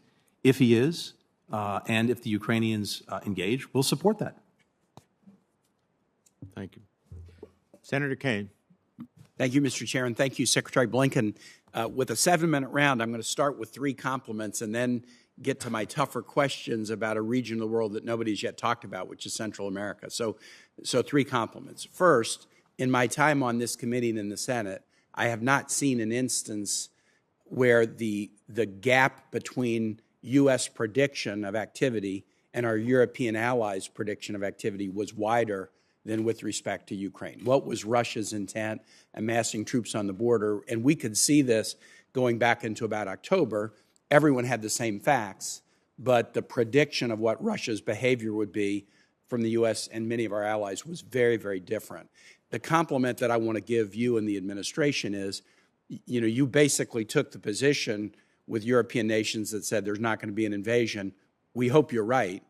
But if we're right, what can we set up in advance so that if there is an invasion, Nord Stream 2 can be closed down, sanctions can be immediately put in place, we can pursue humanitarian and military aid. And I think that was very, very adept diplomacy, recognizing that there was a difference of opinion about what was going to happen. You nevertheless put the plans in place before February 24 that enabled you to assemble a quite significant coalition, not only of NATO nations, but others, to really put pressure on in multiple domains. That's compliment 1. Compliment 2, the U.S. vaccine diplomacy in the world has been extremely successful, and this bears on a matter we're talking about now, whether in a COVID bill we should do more vaccine diplomacy in the world. And I want to focus just particularly on the Americas. I took 6 of us, bipartisan delegation, to South and Central America in July, right at the time that U.S. vaccines were being delivered. These are nations that have felt like the U.S. has kind of ignored them. China and Russia are paying a lot of attention to them. They don't really feel like we are. But for the first time, I could really see they love the U.S. vaccines, high quality. We weren't charging them. They thought the Russian and Chinese vaccines were substandard quality, and they were being charged for them, and the shipments were being delayed, and if they happened to say something nice about Taiwan, suddenly the contract would expire. We really did good work in vaccine diplomacy in the Americas. I would argue we still probably didn't allocate enough there. With 30% of the world's deaths, they only got 8% of our vaccine distribution. But we built up a lot of goodwill. And I would argue that thinking forward, it would be a really smart investment in the Americas and elsewhere if we could continue to be, great partners in nations that are still trying to find more vaccines. And then the third compliment is, I think it was my first hearing when I was on foreign relations, was about the ARB, the Accountability Review Board report on the Benghazi attack. And it was in 2013, and what should we be doing to provide more security for State Department personnel? One of the recommendations was dramatically increasing the security training of our FSOs. And I just had the chance last Friday to go see this state-of-the-art FAST Center at Fort Pickett and watch a final exercise. 41 weeks a year, we put cohorts of FSOs through a 1-week-long security training facility that they have to repeat during their career, and it culminates with a fairly adrenaline-producing and shocking exercise where people get to put in place what they've learned during the week so that if it ever happens on a post overseas, it's not the first time they're seeing it. And I was in the facilities as this was happening, and even though I knew what was going to happen, I will say it made a huge impression on me. But the fact that you're investing in that kind of training for our folks is really important. Okay, now on to the Americas. I still don't think we're paying the attention to the region that we should. Now, this is a budget hearing, and I applaud the fact that you have sought significantly more funds for Central America to help them deal with their own issues, but also deal with this push that has led so many to leave the Northern Triangle to come to the United States. We will not deal with this migration question effectively unless we deal with root causes. But let's be honest, we've got some real weak partners there. So you've proposed to bulk up investment, but in both El Salvador and to a lesser degree Guatemala, we see real backsliding toward authoritarianism. The Honduran elections were fair, and there was a clear outcome, which is positive. President Castro is fairly new in. How do you propose to increase investments in the Northern Triangle to make a difference for people there and on this migration challenge when at least 2 of the 3 governments are probably getting to be less reliable partners rather than more reliable partners? Thank you. And let me just start by thanking you for the visit that you made on Friday. It's greatly appreciated. And indeed, we have really bulked that up, bolstered that up. We've also, thanks to Congress, been able to invest greater resources in diplomatic security, which plays a vital role in enabling us to do our job. So I thank you for that. When it comes to our own region, we, and I personally, have been intensely engaged on a number of fronts. I just came back, even in the midst of Ukraine, from a conference that brought together most of the foreign ministers in the region in Panama, focused on migration, which is obviously an immediate challenge for everyone, as well as a long-term challenge. And we can speak more about that. But the bottom line there is, as a result of a lot of work that we've done over the last year, including getting together in Panama and Colombia before that at the United Nations, we are building a genuinely shared sense of responsibility when it comes to dealing with what is a historic migration challenge that's affecting in one way or another every country in our region, whether the countries of origin, countries of transit, countries of destination. And we have now bilateral agreements with Costa Rica and Panama, with more to come. We have the Summit of the Americas that the President will be hosting over the course of a week in Los Angeles in June, where on migration, I anticipate there'll be a declaration of shared principles on how we work this together, but also on virtually every other aspect of the relationship with our closest neighbors. Second, when it comes to these, I could not agree with you more that even as we take near-term steps to deal with what is a historic migratory flow in our own region and around the world, the ultimate answer has to be addressing the so-called root causes, because it takes a lot for someone to decide that they want to give up everything they know, leave their families, leave their friends, their communities, their culture, their language, and make a hazardous journey to the United States or anywhere else in the region. And one of the things that we've seen in our own region is the primary driver, not the only one, but the primary driver is the lack of economic opportunity. We know that. And so what we have to do is help these countries create greater opportunity. The Vice President, who's been leading these efforts, did a call to action some months ago with the private sector that resulted in $1.2 billion in new investments in the Northern Triangle countries that will create job opportunities over time and give people a means to stay. We have a series of programs reflected in this budget to work in that way to create opportunities for people, also to address, of course, many of the other challenges that are drivers of migration, including corruption, including poor governance, including insecurity. In many cases, we have to work around some of the governments or individual leaders. We're doing that effectively with the private sector, with NGOs, with civil society, with components of governments that we can work effectively with. I think it varies from country to country, but we're deeply engaged on that. Thank you. Thank you, Mr. Secretary. Thank you, Mr. Chair. Senator Rounds. Thank you, Mr. Chairman.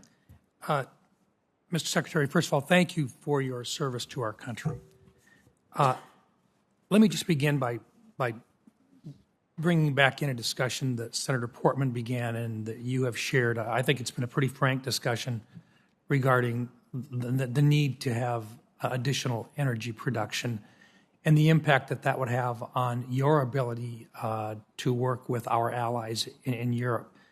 It seems to me that not only does it impact the foreign policy, but with regard to our domestic policy and with regard to our economy, it would seem that the production of those products, energy products here, fossil fuels, natural gas, and so forth, from North America would make your job a lot easier with regard to not only would it be good in terms of it's such a large part of the inflationary trends that we're seeing right now in terms of the cost of supply chains and just basically the cost of basic services and transportation here. But the fact that, as you stated, Mr. Putin receives significant dollars from energy, and when you inflate the value of those commodities, that goes to his bottom line and makes it easier for him to wage war. Are you sensing that the administration or the people that you work with within the White House are recognizing the need to increase that, not just for domestic purposes, but also because of what's going on in Europe right now? Yes. In short, yes. As I mentioned, Senator, just when it comes to making sure that we could try to create some flexibility for Europeans to really start this move away from dependence on Russian energy in the short term. As I noted, we've doubled our LNG exports to Europe just in the past 3 months from where they were a year ago. That's significant. We're committed to adding to that to make sure that there is some cushion as they engage in this process. It has to be a process, though, because, as you know, this is built up over many decades. Overall, European dependence on Russian gas is about 40%, but in individual countries, it's a lot higher than that. So that's part of the challenge. Second, we want to make sure that as we do this, we're doing it in a way that doesn't create the effect that you just cited, which is to actually inflate energy prices and line Putin's pockets. That's one of the reasons that the president did this historic release from the Strategic Petroleum Reserve that will extend over 6 months. We got other countries to join in doing that. At the same time, he has called, as you know, for increased production in the United States. We're doing that. And last thing, if I could, quickly, is this. We also have to do this in a way that does advance, in my judgment at least, the transition over time to renewables. Because one of the things that's true about renewables is you can't weaponize the sun, you can't weaponize the wind. And so both as a matter of climate, but also as a matter of strategy, I think we have a good reason to reinforce that effort, even as we're making sure that there's sufficient energy on the market now and in the near term for Europeans to really start this transition. I think the all of the above approach is a very good approach, and I don't think it should exclude those consistent conventional energy sources that we've got, and I appreciate your comments on that. I also think the one thing that's missing in this discussion is the fact that we have to have a stable long-term plan of not having those go up, or our European allies will not trust us. If they think that our policy is going to change in 6 months, they're probably not going to be interested in having a short-term LNG proposal and then find out that, well, we're going to change it again. So, I think it's got to be consistent, and I think you're in agreement with us. That's a very fair point. And part of the reason we have this task force with the EU is precisely to address that, to make sure that there's a long-term plan in place, not just one that meets the immediate needs. Thank you, sir. And I'd like to change subjects here for just a minute on something that's been very important and that we've been trying to work with the State Department on. There was a huge, very challenging time period in which the department was working on processing special immigrant visas, specifically coming from Afghanistan.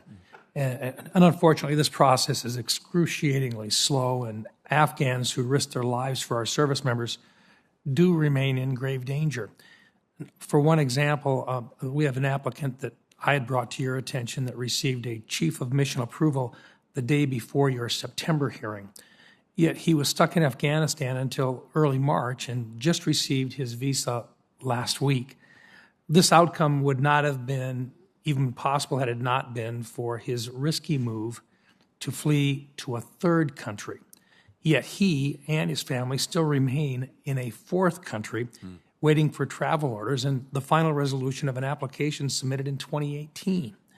A second individual received a denial the day of your hearing, but his appeal, which was submitted in December, still has not been viewed by the State Department office, which adjudicates these requests. Mr. Secretary, I and my staff have asked your people on multiple occasions if the department has the resources to execute this mission, and the answer I have always received has been yes. I just want to be specific. I'm looking to be of assistance in terms of making sure that the appropriate resources are made available. And it seems to me that right now, when we can't get these completed in a timely fashion, there's got to be a reason for it. And if it's resources, we need someone to say it's resources. If it's something else, we need to know. And I don't think we're talking about the issue of just we need background checks. I think there's more to it. So could you help us understand what the resources are that would be needed to expedite appeals within, say, 30 days? Because right now it does not seem to be working. Senator, let me first start just by thanking you for your personal and sustained engagement on this issue, on the SIVs in general, and on specific cases in particular.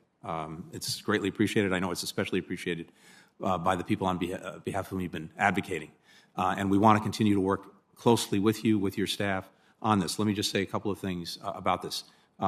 You know, this committee knows very well the very laborious and multi-step process that goes into the SIV program that was legislated and then regulated over many years, that involves 6 different agencies, not just the State Department, that has, you know, more than a dozen steps involved in it, and of course has been made more complicated by the fact that we're not on the ground in Afghanistan. There are 2 things I want to focus on. First, the process of getting Chief of Mission approval, or authority, that is the most critical step, because what we found historically, well back before leaving Afghanistan, was that of those who applied for an SIV, about 40% did not ultimately get the approval from the Chief of Mission because they didn't qualify in one way or another. Sometimes, tragically, because the documentation necessary and required, they couldn't produce. We have worked very hard to expedite that process. We have cut the processing time for Chief of Mission approval in half in recent months. We're doing it much faster than we did when we were actually in Afghanistan, but we're looking to see if we can make it even faster. And we'd like to work with you on that. Second, a big part of the challenge that we have is for those who are in Afghanistan and actually have SIVs or are well along in the process and have Chief of Mission approval, part of the challenge is being able to make sure that they can leave the country. And we're working on that day in, day out to try to encourage the Afghans to regularize transportation out so that people can leave. We have a processing facility now, as you know, in Doha, where we have the capacity, once someone has Chief of Mission approval, to process about 1,000 a month. And that is there. It's active. We're working on it. But we need the inflow, if you will, to make that real. We have dedicated increasing resources to this. I will go back and triple check that I'm confident that we actually have the resources we need, given the constraints of the program, to do this as efficiently as possible. And I commit to you that if, in my judgment, we don't, we will come to you and ask for more resources. Thank you. Thank you, sir. Thank you, Mr. Chairman. Senator Markey. Thank you, Mr. Chairman, very much. Thank you, Mr. Secretary, for the work which you are doing, and Secretary Austin, the President. I think it's first-class work. Thank you. Senator Booker and Senator Kelly and Senator Gillibrand and I visited the Polish-Ukrainian border at Cheshov, and we saw all the work the 82nd Airborne is doing to facilitate the transfer of our assistance to the Ukrainians into that country, and it is absolutely a first-class operation. And we were in Krakow as well, and we could see the humanitarian effort in place. And again, very impressive. And I just think that in general, we should just roll out the red carpet and just say, however many Ukrainians want to come to our country, they should come here.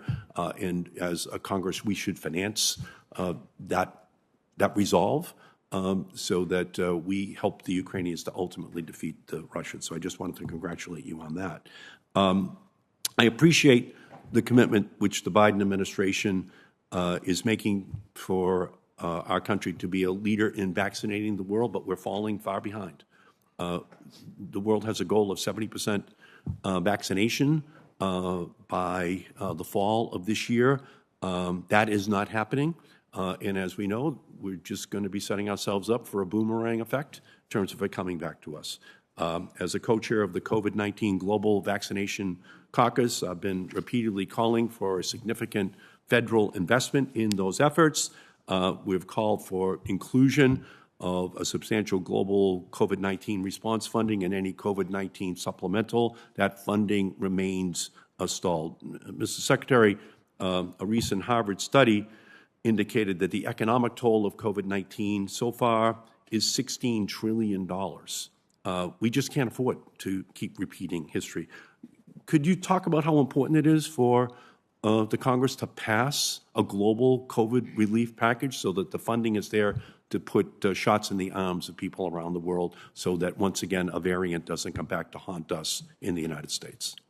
Senator, I could not agree with you more, and I appreciate your comments on this and leadership on this as well as Senator Kane's.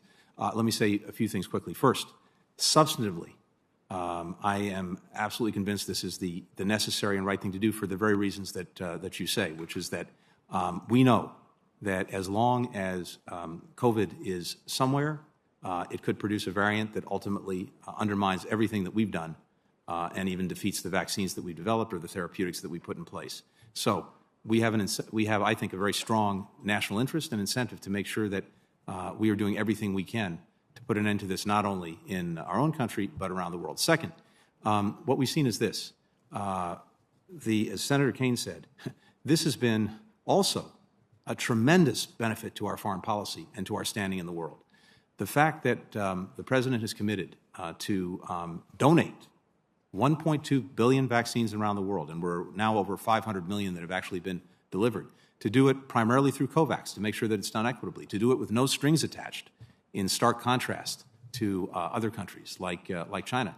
That has inured to our benefit and to our standing in palpable ways. I get this virtually every place I go. So it's good for our foreign policy and our standing. But here's the challenge that we have, and it goes to your question. Right now, we have a relative abundance of actual vaccines. What the challenge that we have is, as you said, getting shots into arms. There are, in many places around the world, nowhere more so than in Africa, real challenges in making sure that there is cold storage, that there are distribution networks, that there are healthcare workers and other experts who can administer the vaccines to deal basically with the last mile. We also have real information or misinformation problems, and that contributes to vaccine hesitancy. So we need to be doing work on that. So is it critical that we pass funding? It is, in my judgment, absolutely critical that we do this, because if we don't, we will not have the resources we need to see this through. Thank you. Yeah, this disease, because of global travel and trade, it's just a flight away from our country. And the more that we build the barriers further away from us, the way we're trying to do with confronting the Russians so that it doesn't go any further in terms of its incursion into other countries, we have to do the same thing with COVID. We're not doing it. We just cannot allow this Congress to not fund a global vaccination program. Earlier, we heard my colleagues on the committee suggest that we should walk away from the negotiating table with Iran. Let's be clear, Plan B is really plain bad. That's what it stands for. It means that Saudi Arabia's nuclear program will accelerate.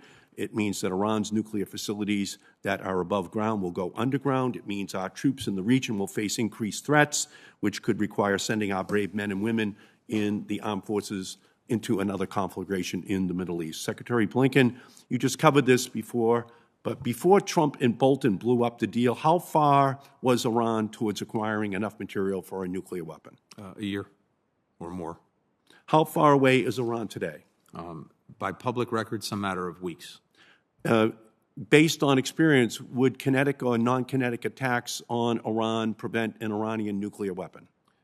The judgment of our military over many years is that the military could certainly set back a program, but Iran would rebuild it probably even more underground, and rebuild it a lot faster than a nuclear agreement would allow the Iranians to resume. Hasn't Mohammed bin Salman pledged that the Kingdom of Saudi Arabia would acquire a nuclear weapon if Iran did so? I think the Saudis and other countries have made clear in one way or another that they would be likely to pursue nuclear weapons in the event that Iran actually gets one, yes.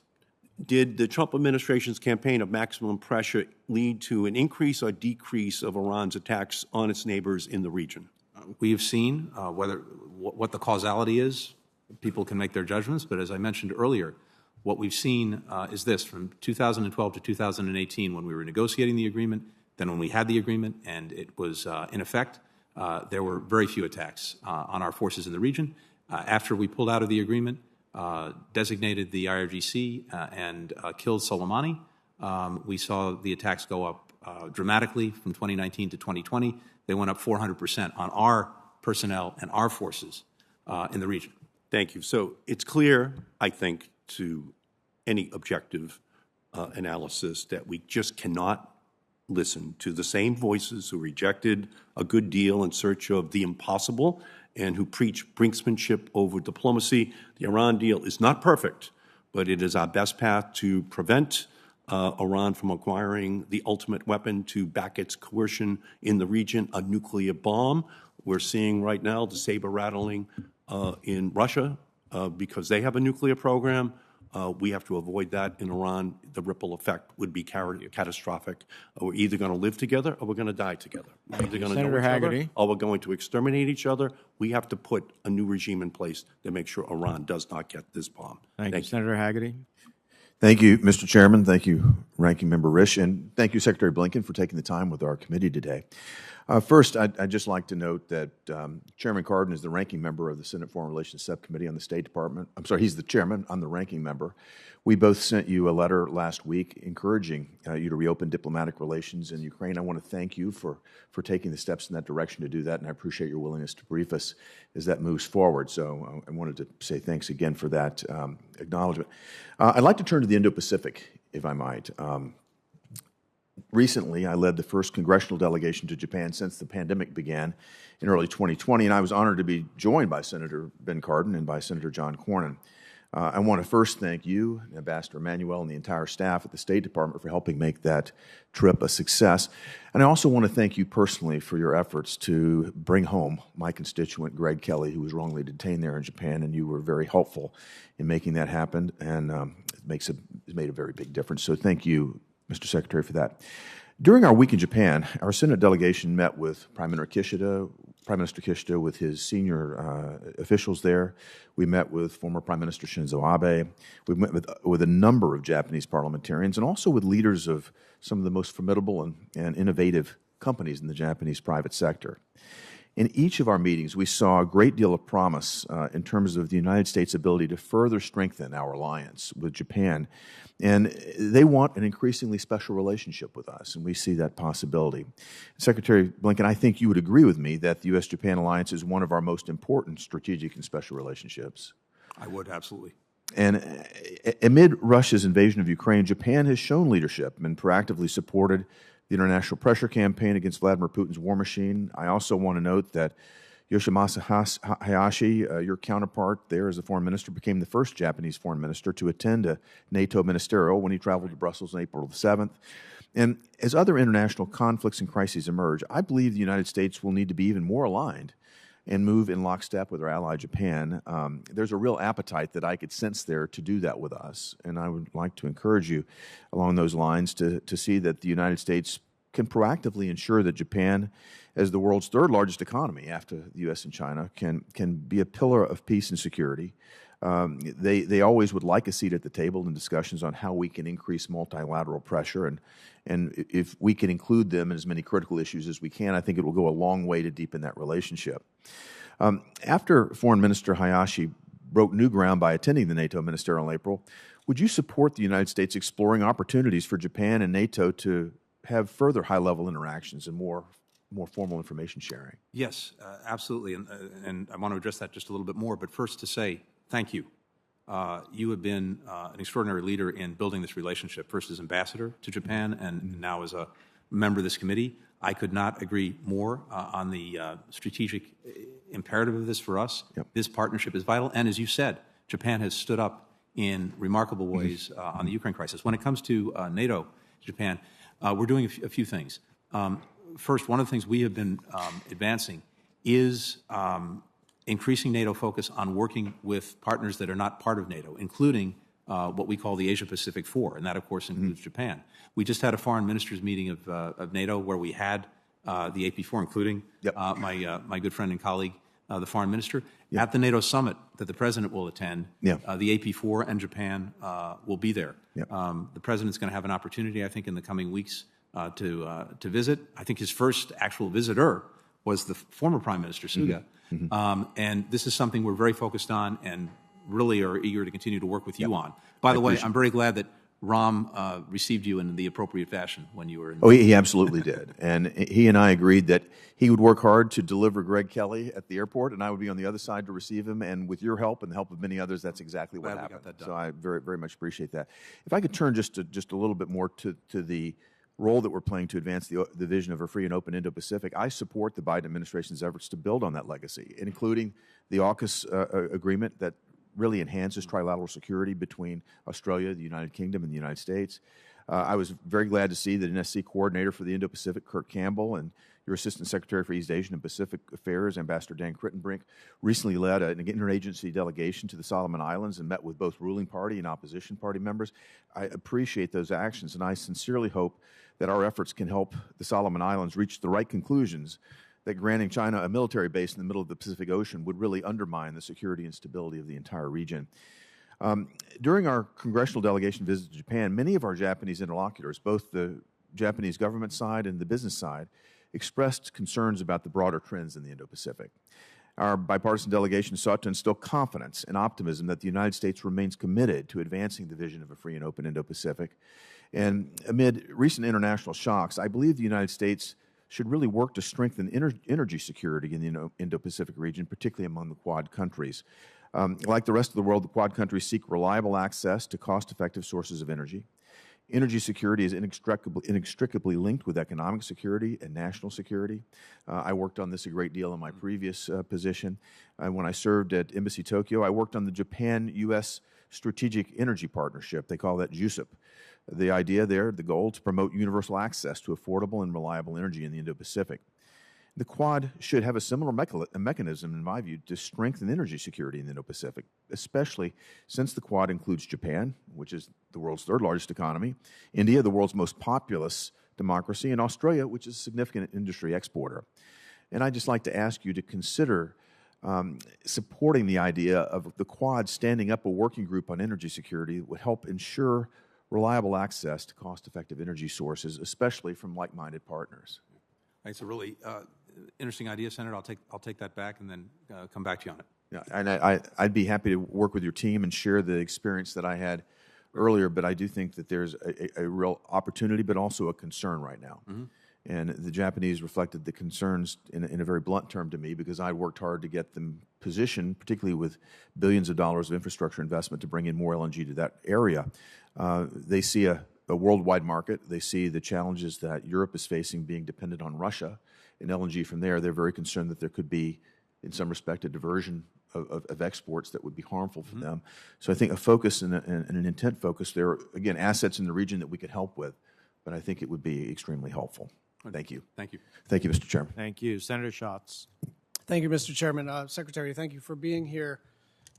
Let's stay in the Pacific. I want to follow up on the COFA negotiations. The U.S. agreements with the freely associated states expire soon. The current agreements with the RMI and FSM expire in 23, and the agreement with Palau expires in 24. GAO estimates that the assistance that the United States provides constitutes about 1/3 of FAS's annual budgets, making them heavily reliant on U.S. support promised through the current compacts. And as you know, the FAS's countries and island nations are aligned with us, but that's not a permanent situation. Senator Rubio and I wrote a letter expressing some concern about the pace of negotiations, especially since, you know, you're dealing with small nations, but they are nations. So, and you're dealing with your own Department of Defense. So, can you reassure me that we are either on track or about to be on track for compact renegotiation and ratification 23 and 24? Senator, in short, yes, this is something that I've been focused on. I've met with the leadership in a variety of ways at Marshall Islands, Micronesia, Palau. I was in the region just a couple of months ago. We have appointed a very experienced diplomat, Ambassador Joe Yoon, as the negotiator for this. I know you know that. We're very focused on the pieces that expire in FY23 and FY24. I want to make sure that these get done. We need support from Congress for this. There may be some appropriations, as you know, that need to go along with this, but I'm committed to getting this done. We have, I think, a longstanding obligation / responsibility. It's also in our strategic interest to do this. So I look forward to working with you to make sure that we have what we need to try to bring this to closure as rapidly as possible. Thank you. Back to NATO. Article 6 of the NATO treaty states in part that, quote, for the purpose of Article 5, an armed attack on one or more of the parties is deemed to include an armed attack on the territory of the parties in Europe or North America, on the Algerian Department of France, on the territory of Turkey, or on the islands under the jurisdiction of any of the parties in the North Atlantic area north of the Tropic of Cancer. The 1949 treaty excludes Hawaii. Now, if Hawaii were ever attacked, it is an attack on the free world. I don't have any doubt that the entire free world would rally to our defense, but this is no small problem. Alaska is covered. All other 49 states are covered. Hawaii is not covered because statehood came afterwards. What are we going to do about that, Mr. Secretary? Well, you're right about Article 6 of the treaty. It does define the alliance area exactly as you suggested. I think a few things. First, to emphasize the most important part, any attack on the United States or its territories, even if outside the geographic scope of Article 5, would almost certainly, of course, draw our reaction, but would almost certainly, in my judgment, draw allied reaction to include via the consultation procedures that exist under Article 4 of the treaty. I'm very confident about that. I think an effort to, for example, amend the treaty to cover Hawaii and or other U.S. territory would be unlikely to gain consensus because we're not the only ally, as you know, that has territory that is outside the geographic scope of Article 6. So this would open something of a Pandora's box that I think would be very difficult to get a safe landing on because so many other allies have territories that would then potentially claim to want to be covered. So I'm not sure that we could get there. I would also, refer you to our colleagues at DOD to talk about military considerations raised by this question. But the main thing I want to emphasize is I am very confident, of course, not only about our own response, but also confident about the response of allies and partners were something of that nature to happen. So am I. But I'm not satisfied with I understand the Pandora's box argument, and you're probably right. But there's got to be something in between leaving this alone and endeavoring to change it in a failed way. Look, we're the 50th state. We ought to be covered. And if we can't amend Article 6, then we've got to do something here. And so let's I'm explore. happy to pursue the conversation and see if there are ideas that make sense. Thank you. During March 2021 SFRC hearing, you asked, I asked, excuse me, this is from my staff, I asked the Deputy Secretary of State about integrating an emphasis on climate action throughout the department, and he replied that it's not just going to be Secretary Kerry's team. Can you update me on how the department is fully integrating climate action throughout the organization? And I'm specifically interested in the extent to which we can depoliticize climate action. Climate adaptation seems to be a space where we can all work together. And I just don't think American foreign policy and the State Department as its instrument ought to be swinging wildly back and forth on the question of whether or not the sea levels are rising or whether or not storms are becoming more frequent and severe and whether or not the United States should continue to lead in this space. And so I'm wondering what you're doing to institutionalize climate action throughout the department. Thank you. First, we thought that it was vital not only to institutionalize but to elevate climate in everything that we were doing. And the reason that the President asked former Secretary Kerry to take it on was to do exactly that, to make sure that as we headed into an incredibly challenging period, that we were doing everything possible to re-engage the United States in leading these efforts. And we did, through re-engaging Paris, through the summit the President held, through COP26 and the successful parts of that endeavor, through sustained diplomacy that John Kerry has been leading. But to your point, we also wanted to make sure that this is truly institutionalized throughout the department, and we're doing that in a number of ways. First, every regional bureau has within it someone who is focused and expert on these issues and is fully coordinated with the climate office that John Kerry is leading, to make sure that in all of our engagements with allies, partners, and those who are not, the climate issues are very much part of the agenda, and that's been institutionalized. Second, we have a bureau, OES, that, as a general matter, is the locus of focus, if I can, on climate. We have very strong leadership of that bureau in Monica Medina, who's been partnered closely with John Kerry on a lot of these efforts. That bureau and its work will continue well into the future. But we're also making sure, as well as part of our training and the efforts that we're putting into that, that climate factors in and features in, so that as officers, no matter where they're serving, take on their responsibilities, this is part of their thinking. Thank you. Thank you. Senator Cruz. Thank you, Mr. Chairman. Mr. Secretary, welcome. Senator. Let's talk Iran. As you know, Iran is the world's top state sponsor of terrorism, and the Islamic Revolutionary Guard Corps is their premier terrorist organization.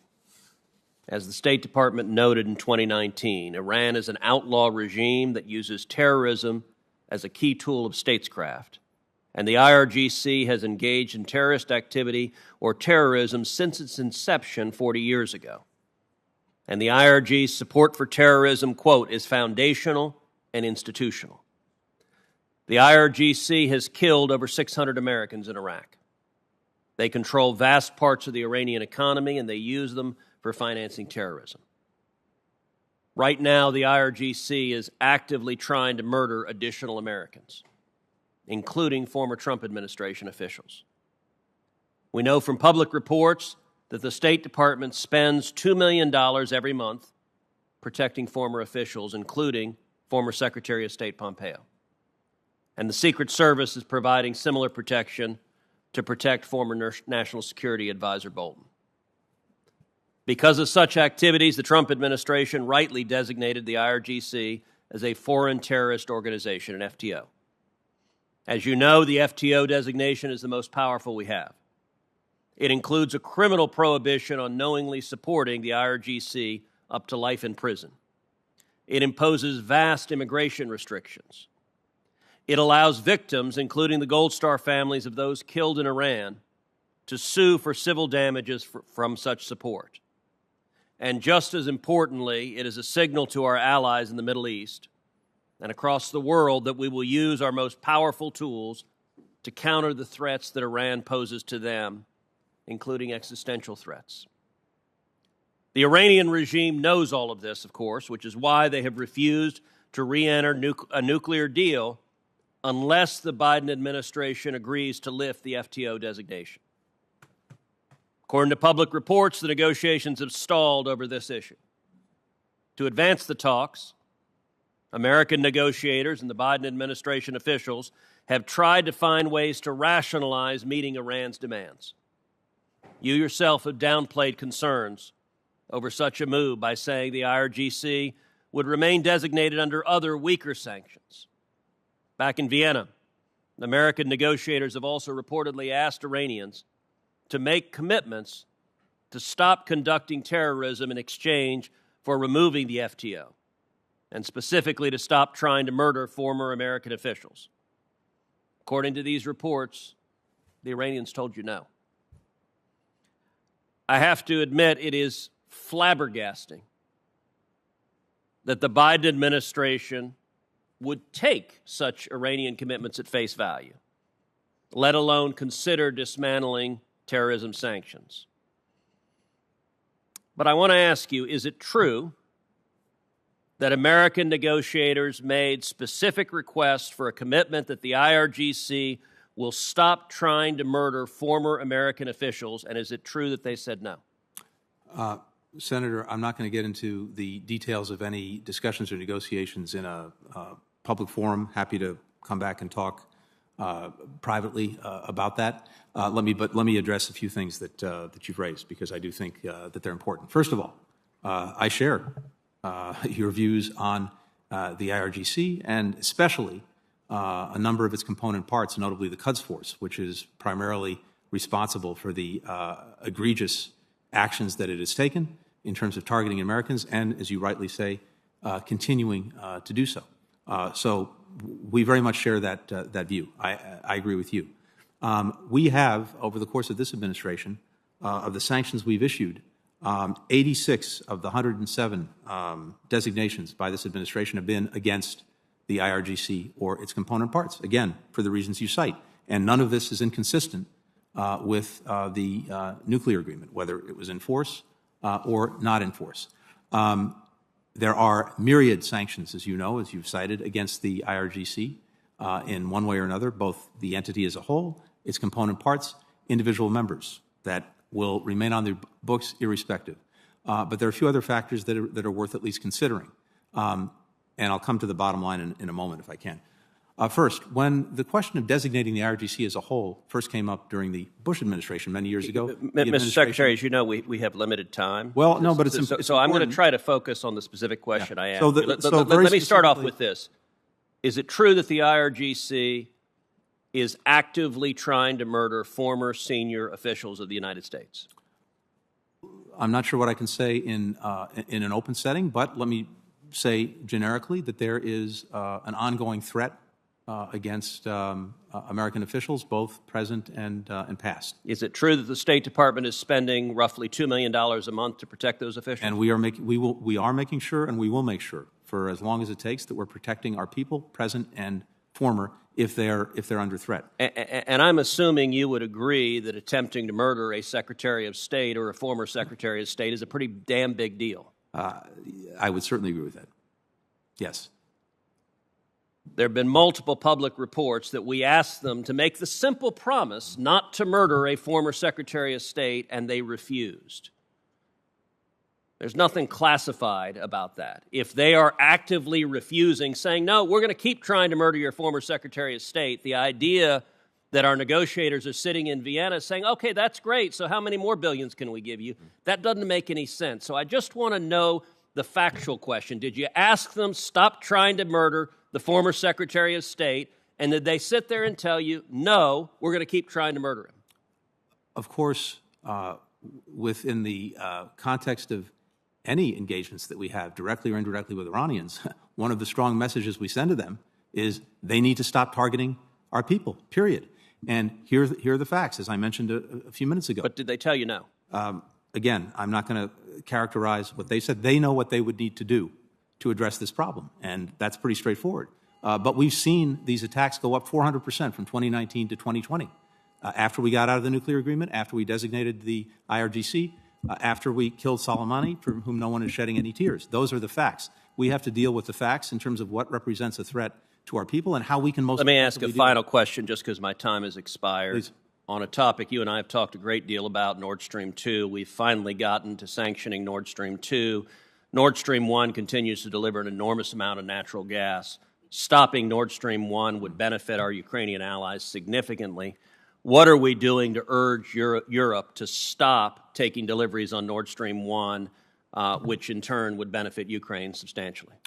Senator, we're working across the board to help Europeans move away from dependency on Russian oil and especially on Russian gas, including gas that's coming through Nord Stream 1.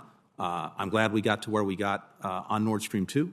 I think we went about it the right way. We did it in a way that kept the Germans fully allied with us. They made that decision, as you know, like that after the Russian invasion. That's been very, very meaningful. And we're looking across the board at steps that we can take to support them as they continue to move away from a reliance on Russian gas, wherever it's coming from, including the Nord Stream 1 pipeline. Thank you. Senator Merkley. Thanks.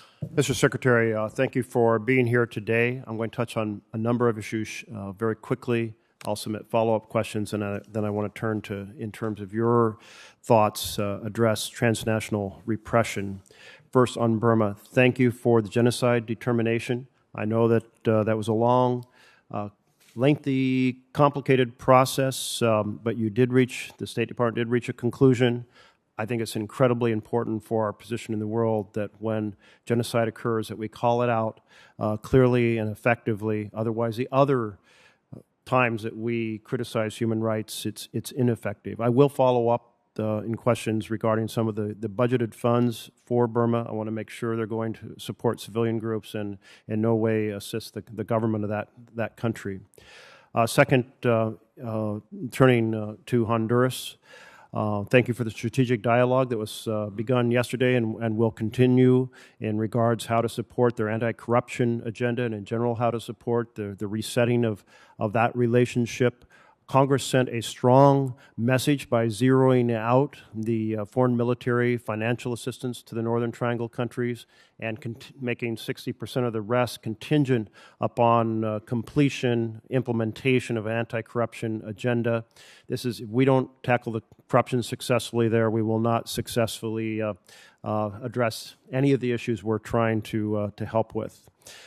Third, Uyghur Forced Labor Protection Act. Very pleased to partner with my colleague from Florida, Senator Marco Rubio, to do that. I know the administration is asking for more funds to implement it. I support that. Thank you very much.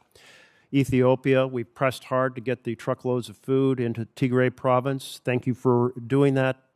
Finally, there were 3 successful convoys in April, but they amount to 200 truckloads. We're told there needs to be 2,000 per month, that there are some 700,000 families in famine-like condition.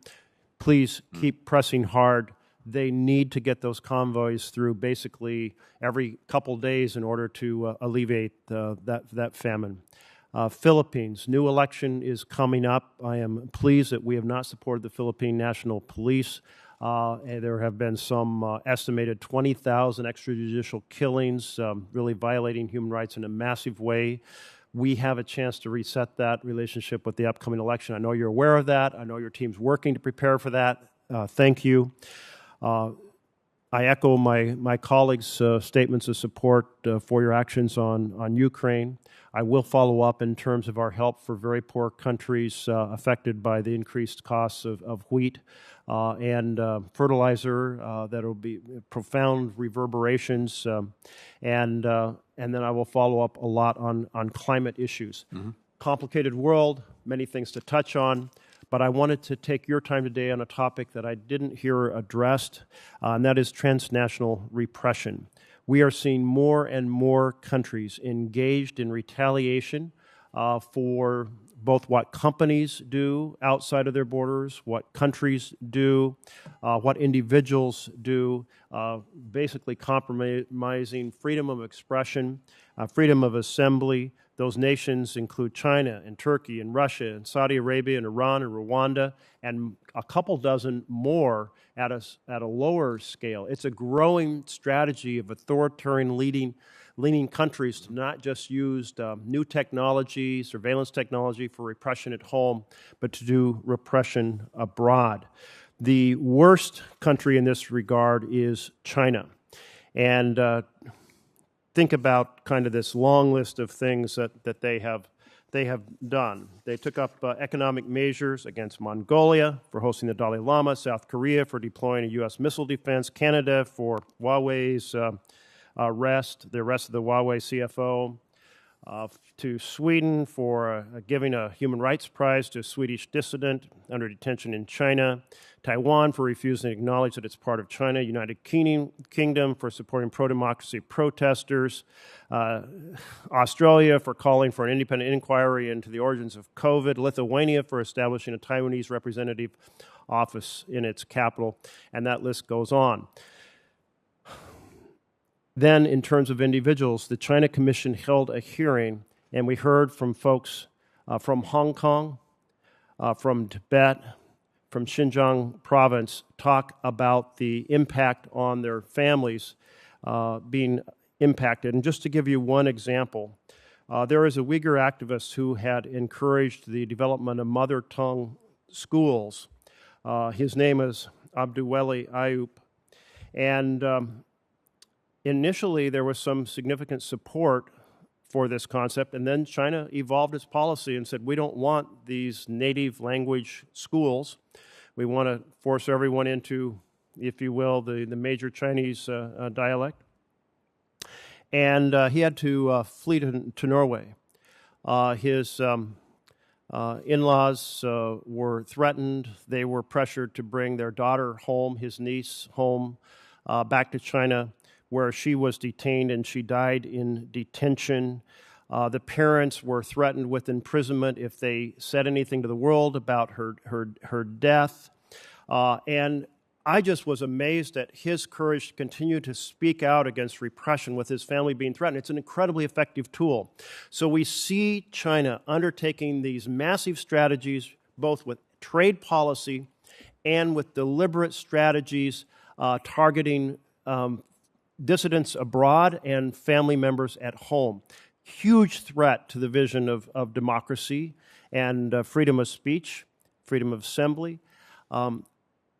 Big issue for the State Department to undertake. Could you expand on your efforts? Yeah.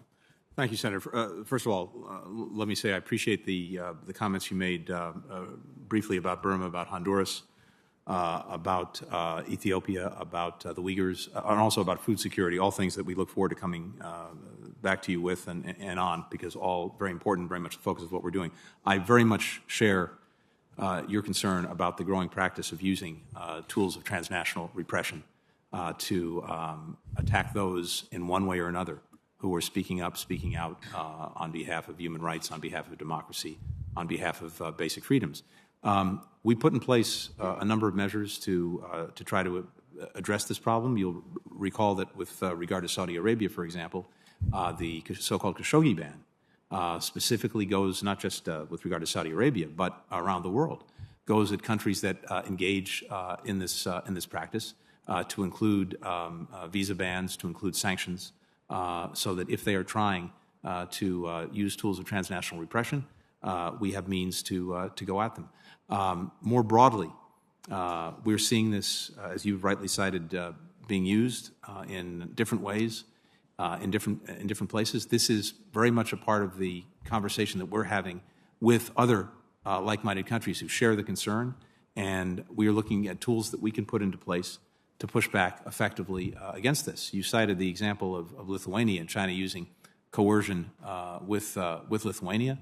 I think we have supported them, along with other countries in the European Union, effectively to help them resist. We had a summit for democracy, as you know, a few months ago.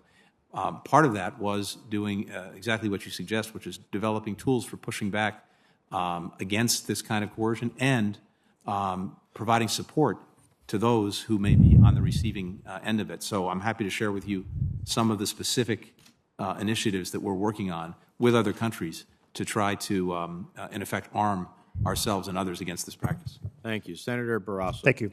Thank you, Mr. Chairman. Mr. Secretary, welcome back from Ukraine. You have obviously dealt with issues relating to energy, and you've heard a lot from the members of the Republican side today. Energy, the way Russia uses energy as a weapon, and the impact it has brought to Ukraine. Senator Rounds asked a question on energy, and you stated that we need to accelerate transition to renewables.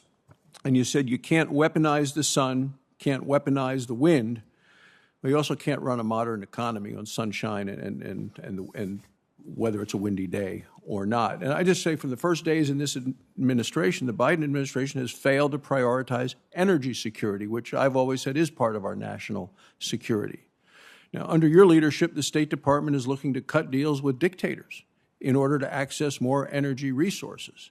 The State Department is in negotiations to remove sanctions on Iran's energy sector as part of the Iran nuclear deal.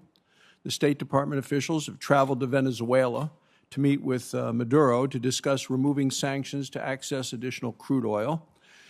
You personally called on OPEC Plus to increase production to, quote, stabilize global energy markets to make sure that there remains an abundant supply of energy around the world. Your State Department then went to Qatar and other foreign countries to ask them to export more liquefied natural gas to Europe. All of this happening at the same time that the administration that you serve on has made it harder to produce American energy. And I heard about it again this week back home in Wyoming. To me, energy security is critically important. Our adversaries would love to see us even more dependent upon them to meet our own energy needs at home in America. I think we should not be removing energy sanctions on brutal dictators. It's unacceptable to bankroll the terrorist activities of Iran. It's a mistake to go to Venezuela and ask for more energy. And I think it's dangerous to rely on Russia for energy resources, and oil, gas, coal, and uranium. I think we need to increase production of American energy resources. So our nation has plenty of energy to power our nation and to provide our allies and friends with a stable energy supply. So could you just explain why the administration is more focused on buying energy from our enemies than finding ways to increase American energy exports and production here? Thank you, Senator. A few things. First, we're focused primarily in the near term in making sure that there are abundant supplies of energy on the world markets to our benefit, to the benefit of American consumers, so that prices are held in check. Also to help Europeans, make this transition, especially in the midst of the Russian aggression against Ukraine. And we want to make sure that we're doing that in a way, as I said, that doesn't spike prices and line President Putin's pockets. So that makes, I think, good sense. We've taken a number of steps, as I mentioned, to support this effort, including doubling our LNG exports to Europe just in the last few months. The President has called as well for increased domestic production. As you know well, there are thousands of licenses that have not been used that exist, and we'll see if production increases as a result. And as it comes to renewables, we've been very clear all along that this is a process and a transition. It's not flipping a light switch. And so we have to have abundant sources of energy of various kinds going forward, even as we make the transition. There are tremendous opportunities over time in this transition, particularly when it comes to American technology in leading this effort and having vast new markets. But it is a process, it's a transition, and we need to make sure that we have abundant supplies of energy on the market. When it comes to other countries, first of all, with regard to Venezuela, the visit to Venezuela was made with the objective of getting released Americans who were being unjustly detained, and in fact, we were able to bring home 2 of those Americans, as well as to press the Venezuelans to re-engage in talks with the united opposition on moving back to free elections and democracy. That was the focus of the visit. And with regard to Iran, the purpose of the negotiations with Iran is to see if we can get the Iranians back into compliance with the Iranian nuclear agreement, which has clear benefits to the United States and making it much more difficult for Iran to get fissile material for a nuclear weapon. That's the purpose of that engagement. The purpose is not to get more Iranian oil on the markets.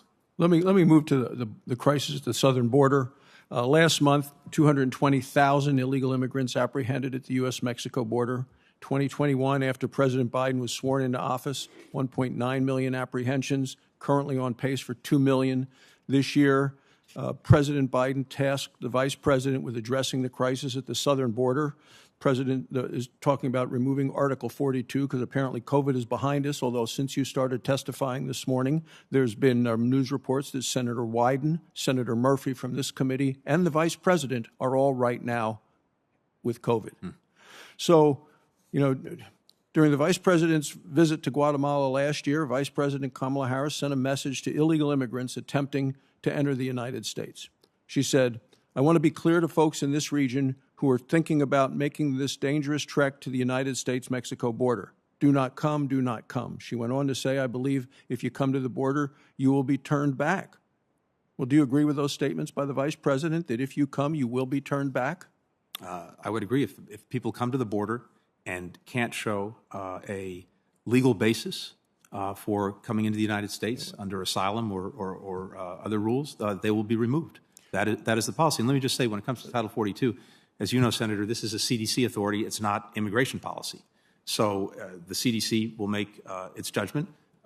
They made a judgment to terminate the Title 42 next month. But if that happens, as I said, what will happen as a practical matter, if people come to the border and try to get in without the necessary legal basis to do so, they will be sent away. Well, and that's not happening. And it's not going to happen. And that's how you go from more illegal immigrants coming into the country in the first 14 months of President Biden in office than over the previous 4 years with President Trump in the White House. And now we're at a point where we're facing a crisis that the administration appears to be sending a different message with this revoking Title 42. I think it's an important border control tool. It is a critical border control tool, as you mentioned, as a public health to protect the public. It's going to result, what we're going to see, I think, is a massive surge. The head of Homeland Security from this administration said they're not prepared. The head of Homeland Security from President Obama's term said we're not prepared to handle what's coming this way. So Elizabeth Warren explained on CNN this weekend, and Mr. Chairman, this will be my final question. She said the Biden administration is putting plans in place to deal with people who are asking for amnesty and relief at the border. So would you please describe the plans that the Biden administration is putting in place, that Senator Warren alluded to deal with this surge of migrants attempting to enter our country illegally? Senator, I would refer you to DHS, which is responsible for the border and for those plans.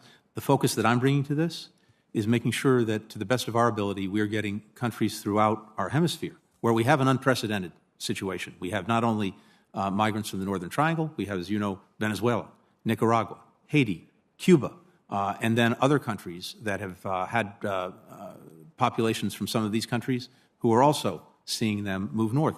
And what's vital from the perspective of the State Department is to build a sense of shared responsibility for dealing with this. That's exactly what we've been doing. I just got back from Panama, where we had the foreign ministers of virtually all of the concerned countries in place to take practical steps to deal with this. For example, we have bilateral arrangements now with Costa Rica and Panama, and we're working on more, where countries will take steps, for example, to put in place transit visas so that people can't go through their countries to try to come to the United States, to do repatriations themselves, to treat people humanely, to apply protections, to grant asylum themselves, as opposed to having people come to the United States to seek it.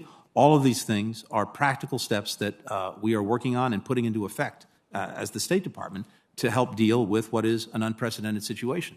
In addition, there's going to be a Summit of the Americas, as I mentioned earlier, led by President Biden in a couple of months, where this will be a major topic of issue. But look, I would again refer you to DHS. We obviously have, over many years, challenges in effectively, humanely, and efficiently processing those who come to our country and make claims of asylum. We need more resources to do that effectively, efficiently, so that their cases can be adjudicated very quickly. And if they do not have a legal basis for being here, they're returned.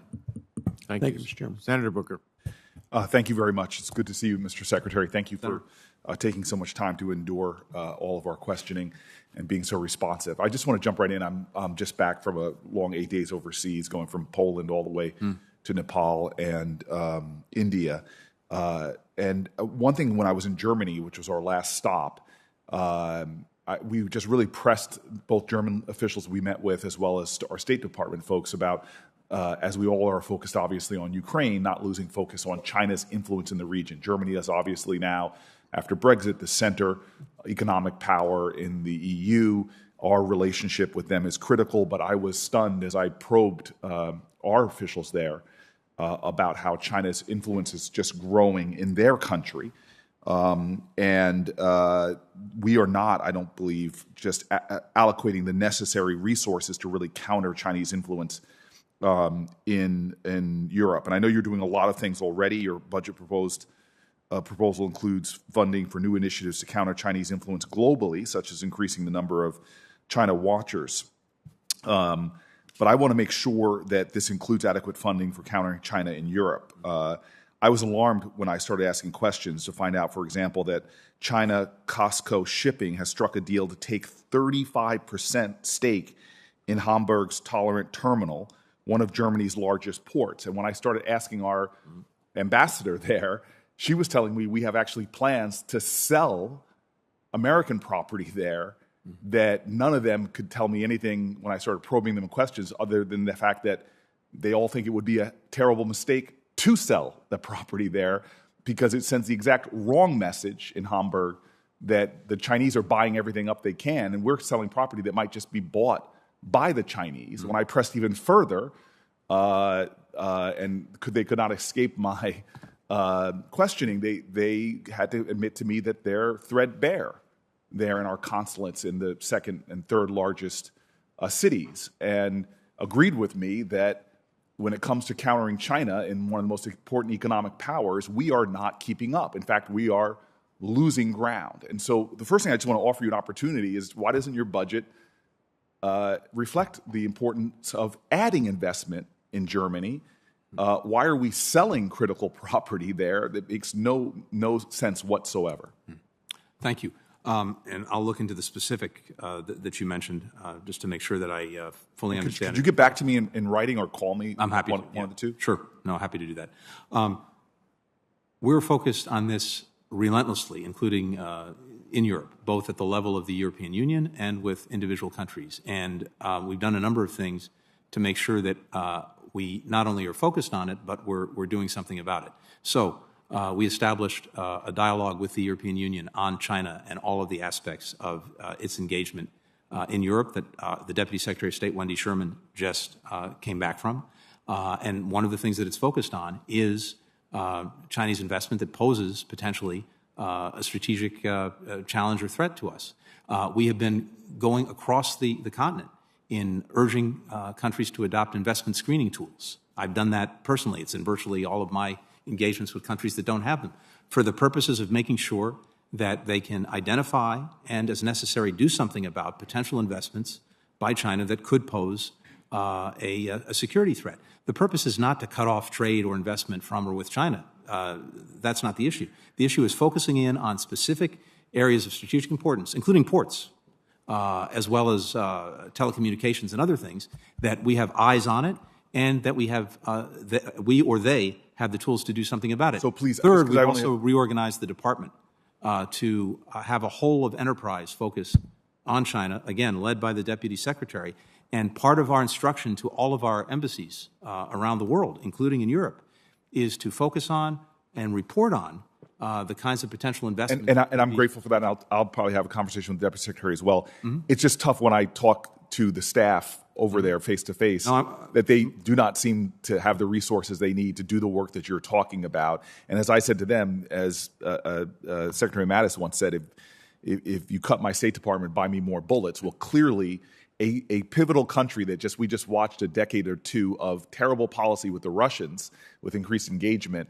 I don't want to see the same story repeated with China. And talking to my peers in that country, they really needed to hear from us and see from us that this was a priority for us, that we were going to be holding them to account, and that we were not retracting from Germany, but actually upping our investments across the board. And I understand that you value this. I've only got a minute 55 seconds. I'd love to pursue this with you, because we've expanded the regional China officer program so that in each of our bureaus and regional bureaus we have people who are expert in this. We're expanding our capacity to engage on economic issues. This is part of my modernization agenda, in part to be able to do. And I appreciate that. Real quick, I see this every time I travel abroad, the lack of diversity in our State Department. It does not reflect America. It's stunning to me at times where I sit in rooms with no diversity whatsoever and a large group of a state team with me.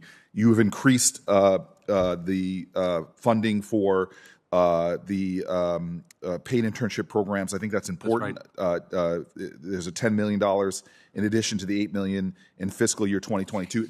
It's something that's a priority to me and other members of this committee. I just really hope that's enough, and I hope we do more, because it's disappointing to me whenever I come back from traveling abroad. And then when I talk to people of color that do serve in our embassies, they sort of feel like I do, and Warnock, and perhaps Tim Scott probably does here in the Senate, like, wow, we need more diversity. So I'm hoping that, I know that's a priority for you from private conversations. I'm just hoping we can do something about it. And my last point, I am so concerned about food security globally.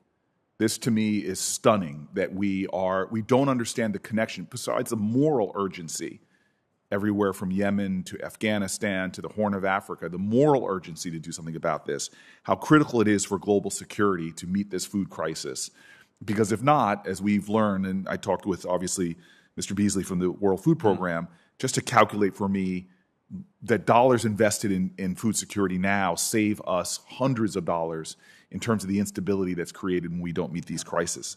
So I'm hoping that the Biden administration, in their next Ukraine package, because these are related issues, is asking for the resources necessary to meet this crisis. We know that there's probably about a $10 billion urgent need for resources to meet the food crisis alone. And I'd like you just to conclude by maybe giving me, which I know does reflect my sense of urgency of the gravity of this crisis and the need for us to put in $5 to $7 billion of American resources, especially to trigger other of our allies to join us in trying to meet this crisis, further exacerbated by the crisis in Ukraine. Let me very quickly, I fully share that concern. This is an area of intense focus for us. We're going to use our presidency of the UN Security Council next month to focus on food security. We will be looking to work with Congress to provide $11 billion over 5 years for programs like Feed the Future. We are working right now with countries around the world to get them to increase the donations they're making and resources they're giving to the World Food Program, to the Food and Agriculture Organization. We're pressing on countries that have large stockpiles of food to make those available, not to put in place export restrictions. The President has created incentives for fertilizer production in the United States to make sure that more of that is getting on market, because, as you know, that goes to making sure that next year's crops and the years after are abundant and prices don't further go up. We've given an additional more than $100 million just recently from the Humanitarian Assistance Fund to Ethiopia, to Kenya, to Somalia, to deal with their acute problems. I could not agree with you more, and we're intensely focused on it. Mr. Secretary, I'm sure this was said, but I want to thank you for your courageous trip you just took, coming from and meeting with Ukrainians when I was in Poland. Your extraordinary leadership, in my opinion, has been a light during this crisis, and I want to thank you for that, and your entire State Department staff and what they're doing under difficult circumstances. Thank you. Senator Johnson. Thank you, Mr. Chairman. Welcome, Mr. Secretary. Can you describe to me what your and what the administration's definition of is a win in Ukraine? Senator, on the terms that President Putin himself set, Ukraine has already succeeded and Russia has failed. The terms that Putin set was to eliminate the sovereignty and independence of Ukraine and to subsume it back into Russia. I can state with confidence that that has failed and that will fail. I do not see a scenario by which that happens. And as we're speaking, the Ukrainians are doing an extraordinary job, thanks to their courage, but also because of the support that we've led in providing in pushing back the Russians. They've done that from Kyiv and western Ukraine and northern Ukraine. They're now engaged, as you know, in a ferocious battle in the east and south. We are doing everything we can to make sure that they have the means to continue to do that. And ultimately, it will be up to them, the Ukrainians, as a sovereign, independent country, how they want to resolve this. And we'll see if President Putin ever gets to the point of being willing to engage in any meaningful negotiation about that. But that will be up to the Ukrainians. They'll have our full support, as they do now. So you're not really willing to lay out what the administration's view of what the end state ought to be to consider it a win? The end state should be determined by the Ukrainians as a sovereign, independent country. We'll back that. We'll continue to back that however they choose to do it. When you were with President Zelensky, did he talk to you about what he considered his objectives are? And I would say his objectives would be probably the definition of what he would consider a win. Senator, I don't want to put words in his mouth. I think what it would be fair and safe to say is that his objective would be to push the Russians out of the territory that they're trying to occupy in eastern Ukraine. And also, let me add to this, because I think it's important, to try to make sure that when that is accomplished, Russia is not in a position to repeat this exercise next month, next year, or in 5 years. And that goes to making sure that Ukraine has the effective capacity to deter and defend itself. And it also goes to something that Secretary Austin said yesterday, was also making sure in various ways that Russia does not have the effective means to do this again. So putting your two answers together, President Zelensky would view his objective is to push Russia out, certainly out of eastern Ukraine. And you said the administration will support President Zelensky in his objectives. Are you willing to state that that is the U.S. objective as well? If that aligns with President Zelensky, that we will provide the support, our goal is for them to win, according to the definition of the Ukrainians and President Zelensky. We will support them in their efforts to win in Ukraine, which means pushing Russia out of at least eastern Ukraine. If that is how the Ukrainians continue, let me just say again, I don't want to put words in his mouth, but if that is how they define their objectives as a sovereign, a democratic, independent country, that's what we'll support. I come back to my initial proposition, which was that on Putin's own terms, which was trying to subjugate Ukraine fully to Russia and eliminate its sovereignty and independence, that's already failed. I understand. So now it appears that Putin's goal is establishing the land bridge, at least between eastern Ukraine to Crimea. Is that are you willing to state that is definitely the U.S. objective, our NATO partners' objective, to deny him that land bridge? Our objective is to make sure that the Ukrainians have the means to repel and deal with this Russian aggression wherever it is taking place in Ukraine, including in southern Ukraine, and that's exactly what we're doing. Again, I was at a Perm subcommittee investigation hearing on the way we still have not addressed military housing.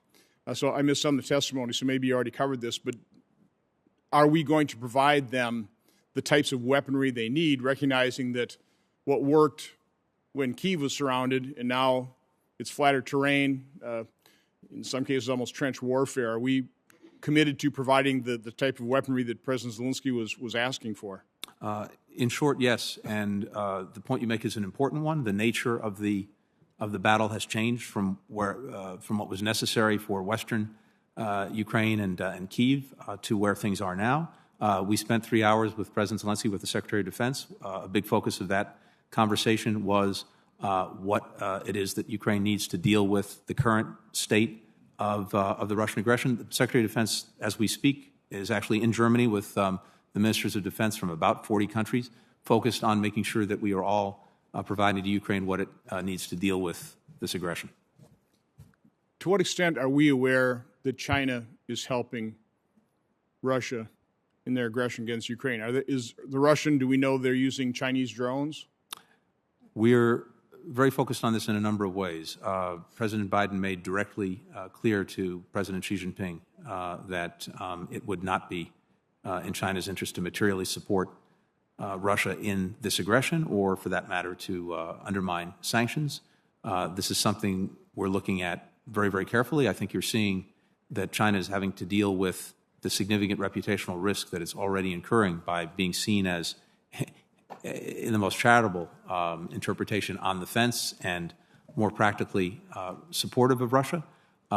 We can, in a different session, get into more detail, but for now, we're not seeing significant support by China for Russia's military actions. So finally, in the remaining seconds I have, I've been attempting to get from the State Department a report that the State Department conducted on an inspection from the Wuhan lab. I think we understand that the overall thrust of that report is it was not a lab that had the type of safety standards that we would have expected. I'm somewhat baffled that that's a report that I'm simply not able to get my hands on. This report came from, it's April 19th, 2018. The cable describing it was January 19 of 2018. So is that something you'll commit to me today to turn over to my committee? Senator, I'll look back into that. My recollection is this. There was a program that ended in 2019. There was no funding of that program since.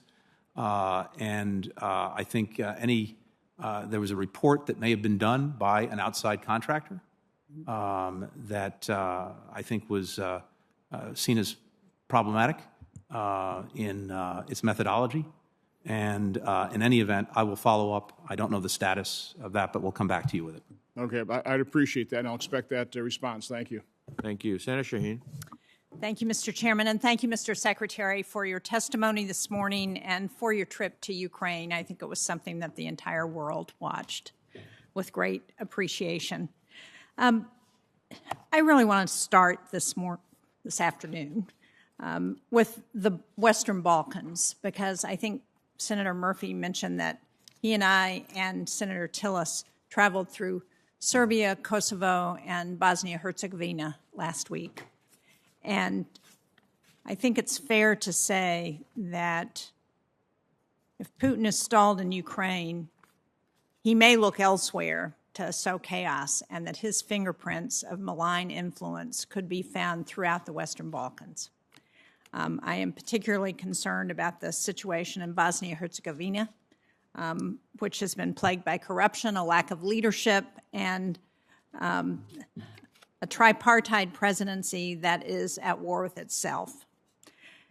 But there is also a very troubling security outlook there. We had a chance to meet with representatives from the EUFOR and NATO mission there, the European Union Force and BIH, and everyone we talked to indicated a growing concern about the potential for Russia to play games with reauthorization of the EUFOR force when it comes up this fall. And it doesn't appear that there's any plan B for what to do about that. We raised this concern with our ambassador, obviously. We heard from a number of people. And we raised it when we were at NATO headquarters in Brussels as well. So can you tell me whether we have a plan in place to maintain a peacekeeping presence? First, let me just say thank you for your engagement, for your leadership on these issues, not only your recent trip, but just across the board. I remember well from my days working for this committee, Senator Voinovich was the sort of flag bearer, and really appreciate the fact that you've sort of taken the flag on the Western Balkans, and it remains very important. Let me say two things very quickly. First, I think, generally speaking, the situation with the Russian aggression against Ukraine only underscores the broader urgency of integration for all of these countries into European structures, something that in a variety of ways we're continuing to encourage, work on, support. We have a number of programs that try to help them advance their candidacies and qualifications and meeting criteria for these things that I know that you know very well. So that's just as a general proposition. And diplomatically, we've been engaged in every aspect of this, whether it's the relationship between Kosovo and Serbia, whether it's helping get North Macedonia and as well as Albania across the line in the direction of the EU, and finally Bosnia-Herzegovina, where I very much share all of the concerns that you've cited. When it comes to the force, I would say two things. First, I very much agree with you that some kind of international force with an adequate mandate is essential to trying to maintain a safe and secure environment in Bosnia and Herzegovina. What I can tell you about where we are is this is a work in progress. We are, because of the concerns that you've raised about the mandate and whether it will be blocked in effect and not continued, we are engaged with a variety of stakeholders in this on contingency planning in the event that the Security Council is not in a place where it renews the mandate or it expires, which is, I think, in November. So we're trying to make sure that we have something to back this up if that happens. Very happy to work with you on that and share ideas on how we can do that. I would very much appreciate that, and we were able to speak with Deputy Secretary Domfried, who is in the Balkans this week, yes. I know, and share with her what we had heard and our concerns about what's happening there. So I look forward to that because you mentioned Senator Voinovich. I first traveled with him to the Western Balkans in 2010, and I think it's fair to say that in each of the countries we visited, I was more concerned about the political situation today than I was in 2010. Yeah. So we need to pay attention, and I know that there are people within the department who are trying to do that. I want to go now to the Office of Global Women's Issues because I was pleased to see that the budget increased funding for that office, which is long overdue. And I wonder if you could talk a little bit about why you think this is important and really the gender lens with which we should be looking at foreign policy in many ways. Thank you, and again, thank you as well for your ongoing leadership on this. I think the budget request is substantial, and by design, we are looking overall for about $2.6 billion to try to do a number of things to advance gender equality, to prevent and respond as necessary to gender-based violence, and to promote women, peace, and security. And simply put, all of these things are not only, in my judgment, the right thing to do, they're also the necessary thing to do if we're going to have societies that are making the most of their potential with the full inclusion of women across the board, economically, politically, et cetera. It is necessary as well in terms of, I think, effectively dealing with conflict and making sure that women's voices and women's leadership is engaged to both prevent and deal with that. We know the track record when that happens is much better than when it doesn't. And because there are significant and severe threats, some of which have been accentuated by COVID-19, where we know that vulnerabilities for a variety of reasons have increased, not decreased, in recent years.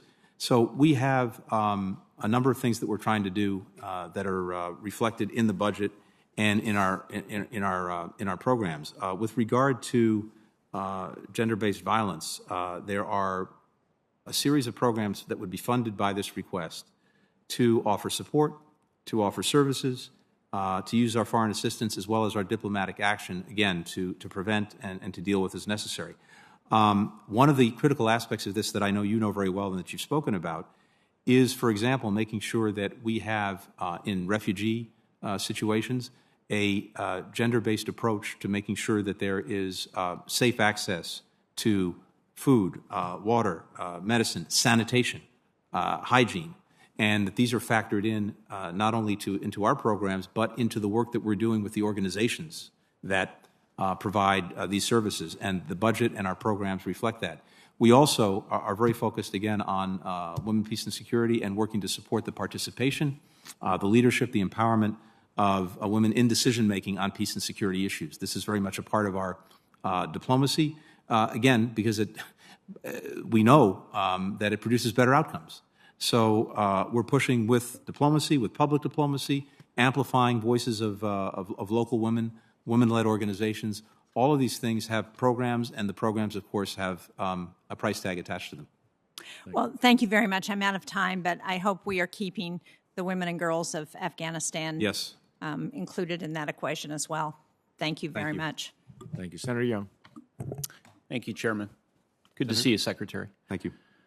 As a former staff member to this committee, I know you agree that robust oversight of the workings of the department is incredibly important. So with that understanding, I've been disappointed in the department and the administration's communication with and transparency to Congress as it relates to the negotiations with Iran.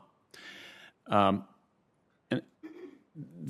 any sort of deal, so to speak, that might be cut with the government of Iran that inadequately curbs Iran's appetite to develop nuclear weapons, to continue to carry out malign activities within the region and beyond, will not be in American interest, that of our allies, or I believe of the Iranian people themselves. And so I was encouraged earlier that you gave a commitment to the chairman to work with the committee on an open hearing at some point in this work period to discuss negotiations.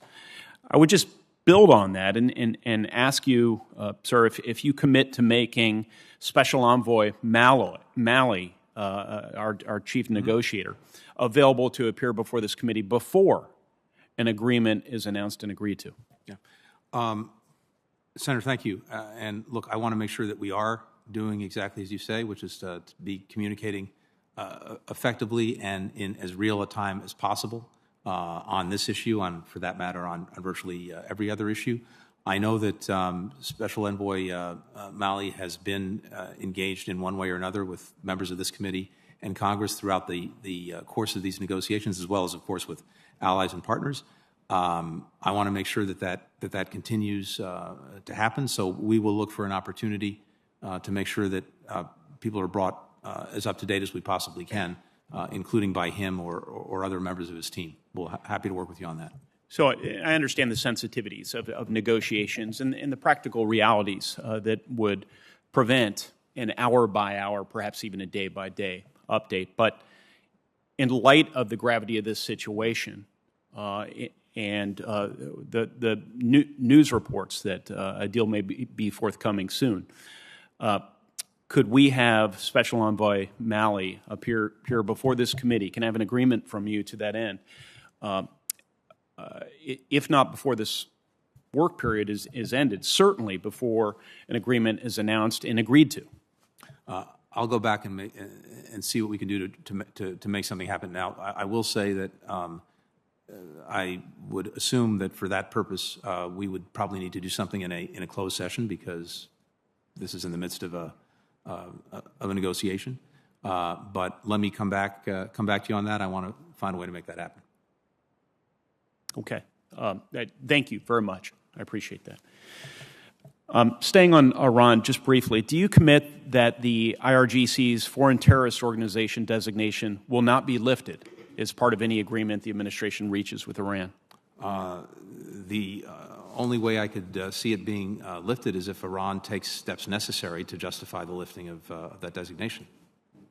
So it knows what it would have to do in order to see that happen. Do you agree that IRGC's FTO designation will not be lifted merely at the negotiating table, meaning not just concessions made at the negotiating table, a pattern of constructive behavior would have to occur over a period of time? I can speak vaguely only to this matter in order for the FTO designation to be removed. Yes, this would, irrespective of the nuclear negotiation, just with regard to the FTO, it would require Iran to take certain actions and to sustain them. And of course, if it purported to do something and then didn't, and a designation, any kind of designation were lifted, it can always be reimposed. As you know, there's a long history to this when it comes to the IRGC designation. The Bush administration looked at it, did not do it. The advice was not to do it because it didn't gain anything but might create actually more dangers for our people and forces in the region. The Obama administration came to the same conclusion. When President Trump decided to do it, it was against the advice of his chairman of the Joint Chiefs of Staff, his military, and the intelligence community, because in the judgment of those the two administrations and senior leadership in President Trump's administration, the gain was minimal and the pain was potentially great. Yeah. And again, as a practical matter, the designation does not really gain you much because there are myriad other sanctions on the IRGC. The primary sanction when it comes to the FTO designation actually is a travel ban, And the people affected by that ban, when it comes to the IRGC, as you know, the IRGC is a large force that has a lot of conscripts in it. They would not be able to travel. The people who are the real bad guys have no intention of traveling here anyway. I'm going to move on to Burma because I have a very large Burmese American diaspora community, and I care a lot about this issue.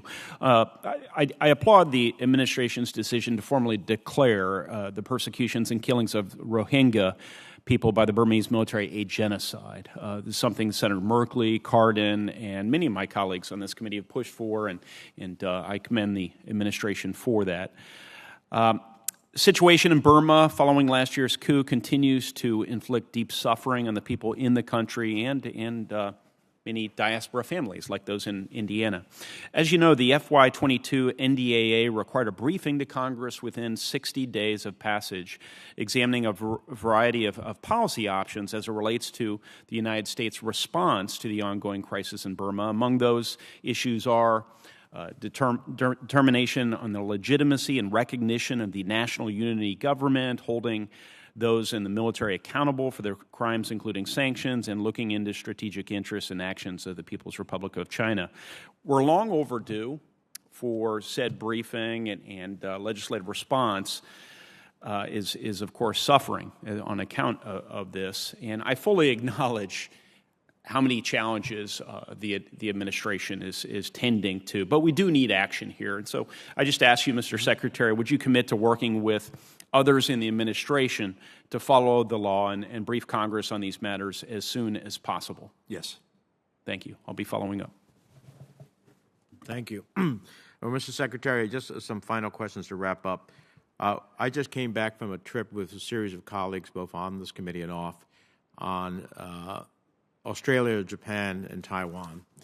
And what became clear to me, not only in this trip, but with all of the ambassadors that we hosted of the ASEAN nations here in Washington, is that unless we have an economic and trade agenda, we will not meet the strategic competition challenge that we have with China, and we will not necessarily meet the reach for some of these countries to engage in a way that we want them on the security question, because they just feel that we are not engaged. In the interagency process, I know that you don't drive this agenda on your own, but in the interagency process, I hope that you are advocating for some robust economic, which is not necessarily a trade agenda, but economic and or plus a trade agenda, because in the absence of that, even though we consider China our single biggest geostrategic threat, we can't win it without this dimension. I strongly agree with you, Mr. Chairman. I think that's exactly right. We are pursuing that. We are launching what we call the Indo-Pacific Economic Framework that addresses, I think, part of this challenge. It includes a number of things. It includes trade facilitation. It includes standards for the digital economy and technology. It includes building supply chain resilience, infrastructure investments, including in clean energy, worker standards. There are a number of... but it doesn't include market access, which is probably the single most significant thing they're looking for. So, you know, look, this is a good initiative. I said it in the Finance Committee to our trade representative. Yep. But all of these nations, when we've talked to them, have suggested that their aspiration for a much more robust engagement by the United States is necessary. So that's why I add the economic equation, which isn't necessarily a trade agenda, because whether it's the DFC or whether it's Millennium Challenge or whether it's AID or whatever else, we cannot meet something with nothing. Again, I very much agree with your premise. And I hope you'll just be a strong voice within the interagency process. I intend to make that point to the President and others as well. And in that context, in our visit to Taiwan, it's very clear to me that if China could ultimately overcome Taiwan, which produces 90% of all the high-end semiconductors in the world, which means for the average American who may be watching, in everything that we use, the phone that we have, the car that we drive, the refrigerator we keep our food in, and I could go on, there are semiconductors. And if, in fact, China could overwhelm and take Taiwan and now have control of 90% of the world's semiconductors, the world would be in a world of hurt. And that's just one dimension. Not to mention the message that we heard it would send within the region if, in fact, we don't come to Taiwan's assistance here, because other countries will say, well, if they didn't do it for Taiwan, they're not going to do it for us. Do we have that sense of urgency?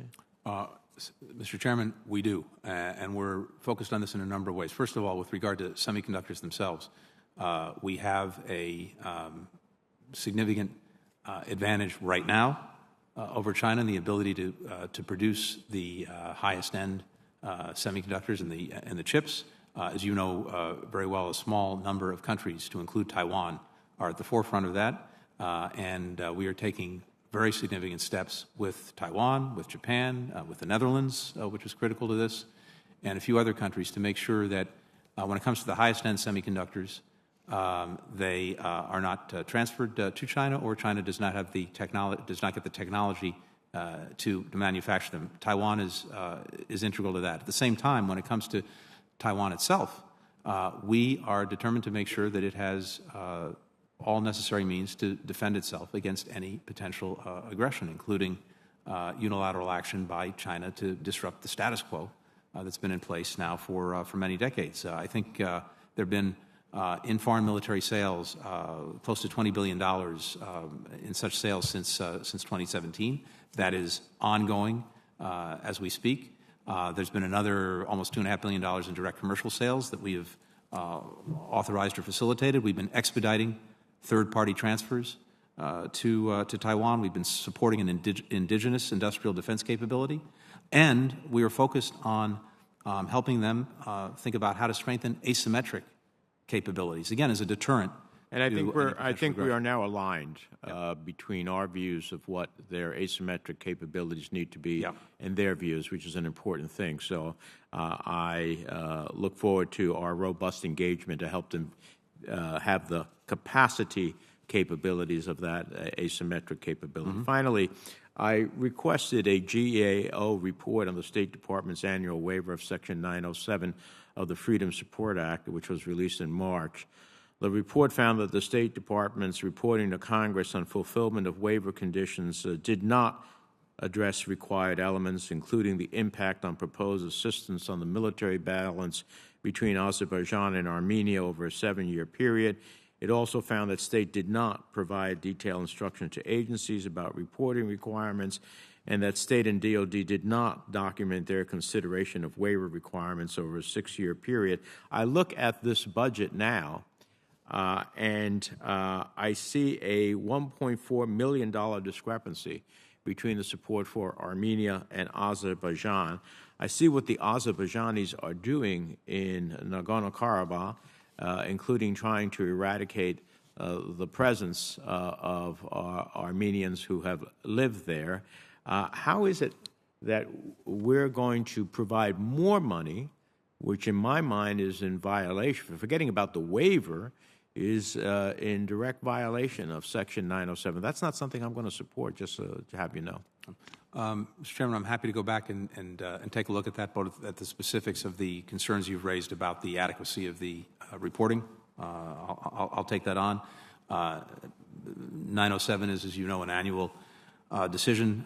We have interagency review going on, and that review is underway. But I take what you say seriously, and I'll take a look at that. More broadly, I've been very actively and directly engaged with leadership in both Armenia and Azerbaijan, including just as recently as a week ago, phone calls with Prime Minister Pashinyan and with President Aliyev, as well as their foreign ministers, trying to help advance prospects for a long-term political settlement with regard to Nagorno-Karabakh. We have been developing and promoting various confidence-building measures. We've been trying to push back on any unilateral actions, particularly by Azerbaijan, that would only inflame the situation. And we have a number of programs in place that are part of the budget to try to help advance more peaceful prospects. So that's very much on my agenda. Happy to work closely with you. Well, we look forward to working with you on it. Finally, let me just say, and listen, you have a difficult job. I think the breadth and scope of the depth that you've exhibited today is one of the reasons you make a great Secretary of State. And we appreciate you've spent here nearly 3 hours. But I have to tell you something. We cannot seem to get to call things as they are sometimes. The State Department put out a statement with reference to the decision to convict Osman Kavala in Turkey that we are troubled and disappointed. This is why authoritarian figures like Erdogan, they get away with continuing to do what they're doing. We should have condemned the conviction. The department goes on to say that he should be released in keeping with the European Court of Human Rights rulings, as well as to free all other arbitrary incarceration. It goes on to talk about the harassment of civil society, media, political, and business leaders in Turkey to prolonged detention. It goes on to talk about all of there are more lawyers and journalists in prison in Turkey than in any other place in the world. That says something, considering some of the terrible places in the world. So we express trouble and disappointment. Our ally India, that's in the Quad, they go buy oil from Russia. They buy the S-400. They abstain at the United Nations, but they're a member of the Quad. So at some point, messages that we send globally here are inconsistent. I've heard President Biden say that he stands up for human rights and democracy in the world. I believe him. That's his history from the time he sat where I'm sitting today. But man, when we say we're troubled and disappointed, that doesn't cut it. When we allow someone who we've invited to be part of the Quad to go ahead and purchase the S-400, go ahead and purchase Russian oil in violation of the global sanctions we're creating, go ahead and, vote against our position and most of the world's position at the United Nations, if you think you can do all those things and still get whatever it is that we give, which is a lot, then you will. So I just hope that, Mr. Secretary, you'll look at some of the positions that we take and equivocate less and be more forcefully directed as to what people should or should not be able to do. Mr. Chairman, first I take your point about that specific statement, and I will go back and have a look at that myself. More broadly, and I said this at the outset, I think we're at a very important strategic moment as various countries, to include the countries you've cited, are thinking about and possibly reconsidering some of their other relationships, including with Russia. And as a strategic proposition, I think it's very much in our interest to encourage that and work with that and see what we can do to make sure that, along with success for Ukraine in Ukraine, we also take advantage of other strategic opportunities that may present themselves as a result of Russia's aggression, as well as dealing with some of the new challenges we face. So I think that also has to factor into our thinking about how we approach things. Some countries have had decades-long relationships, as you know very well, with Russia that take time to change and to adjust. So I hope that as we do this, we want to be as effective as we can in getting the right strategic result, even as, to your point, we keep faith with our basic principles, especially when it comes to human rights. Listen, I agree with you. Look, on India, I want India to be aligned, not just with us, is the final point I make. As I traveled all over this region and to receive foreign dignitaries here, I say the choice is not between the United States and China. The choice is what type of world do you want to live in? Mm-hmm. One that is ultimately governed by the rule of law, where you get to choose who governs you, where you get to worship as you please, where you get to ultimately achieve economic success by the use of your intellect or the sweat of your brow, or is it a world where you're minded, where you don't get to choose who governs you, where you don't get to worship as you please, where you're put in a concentration camp because of who you are, and the list goes on. That's the choice. But at the end of the day, in the pursuit of making that choice clear, I hope that we will hold higher expectations of some of those who we describe as allies, because historically some of these countries who view themselves as non-aligned, ultimately, if they can have it both ways, they will. And at some point, there has to be a definition of which type of world do you want to live in. With the thanks of the committee for your very extensive responses to everybody's questions here and your service to our country, this record will remain open until the close of business tomorrow, and this hearing is adjourned.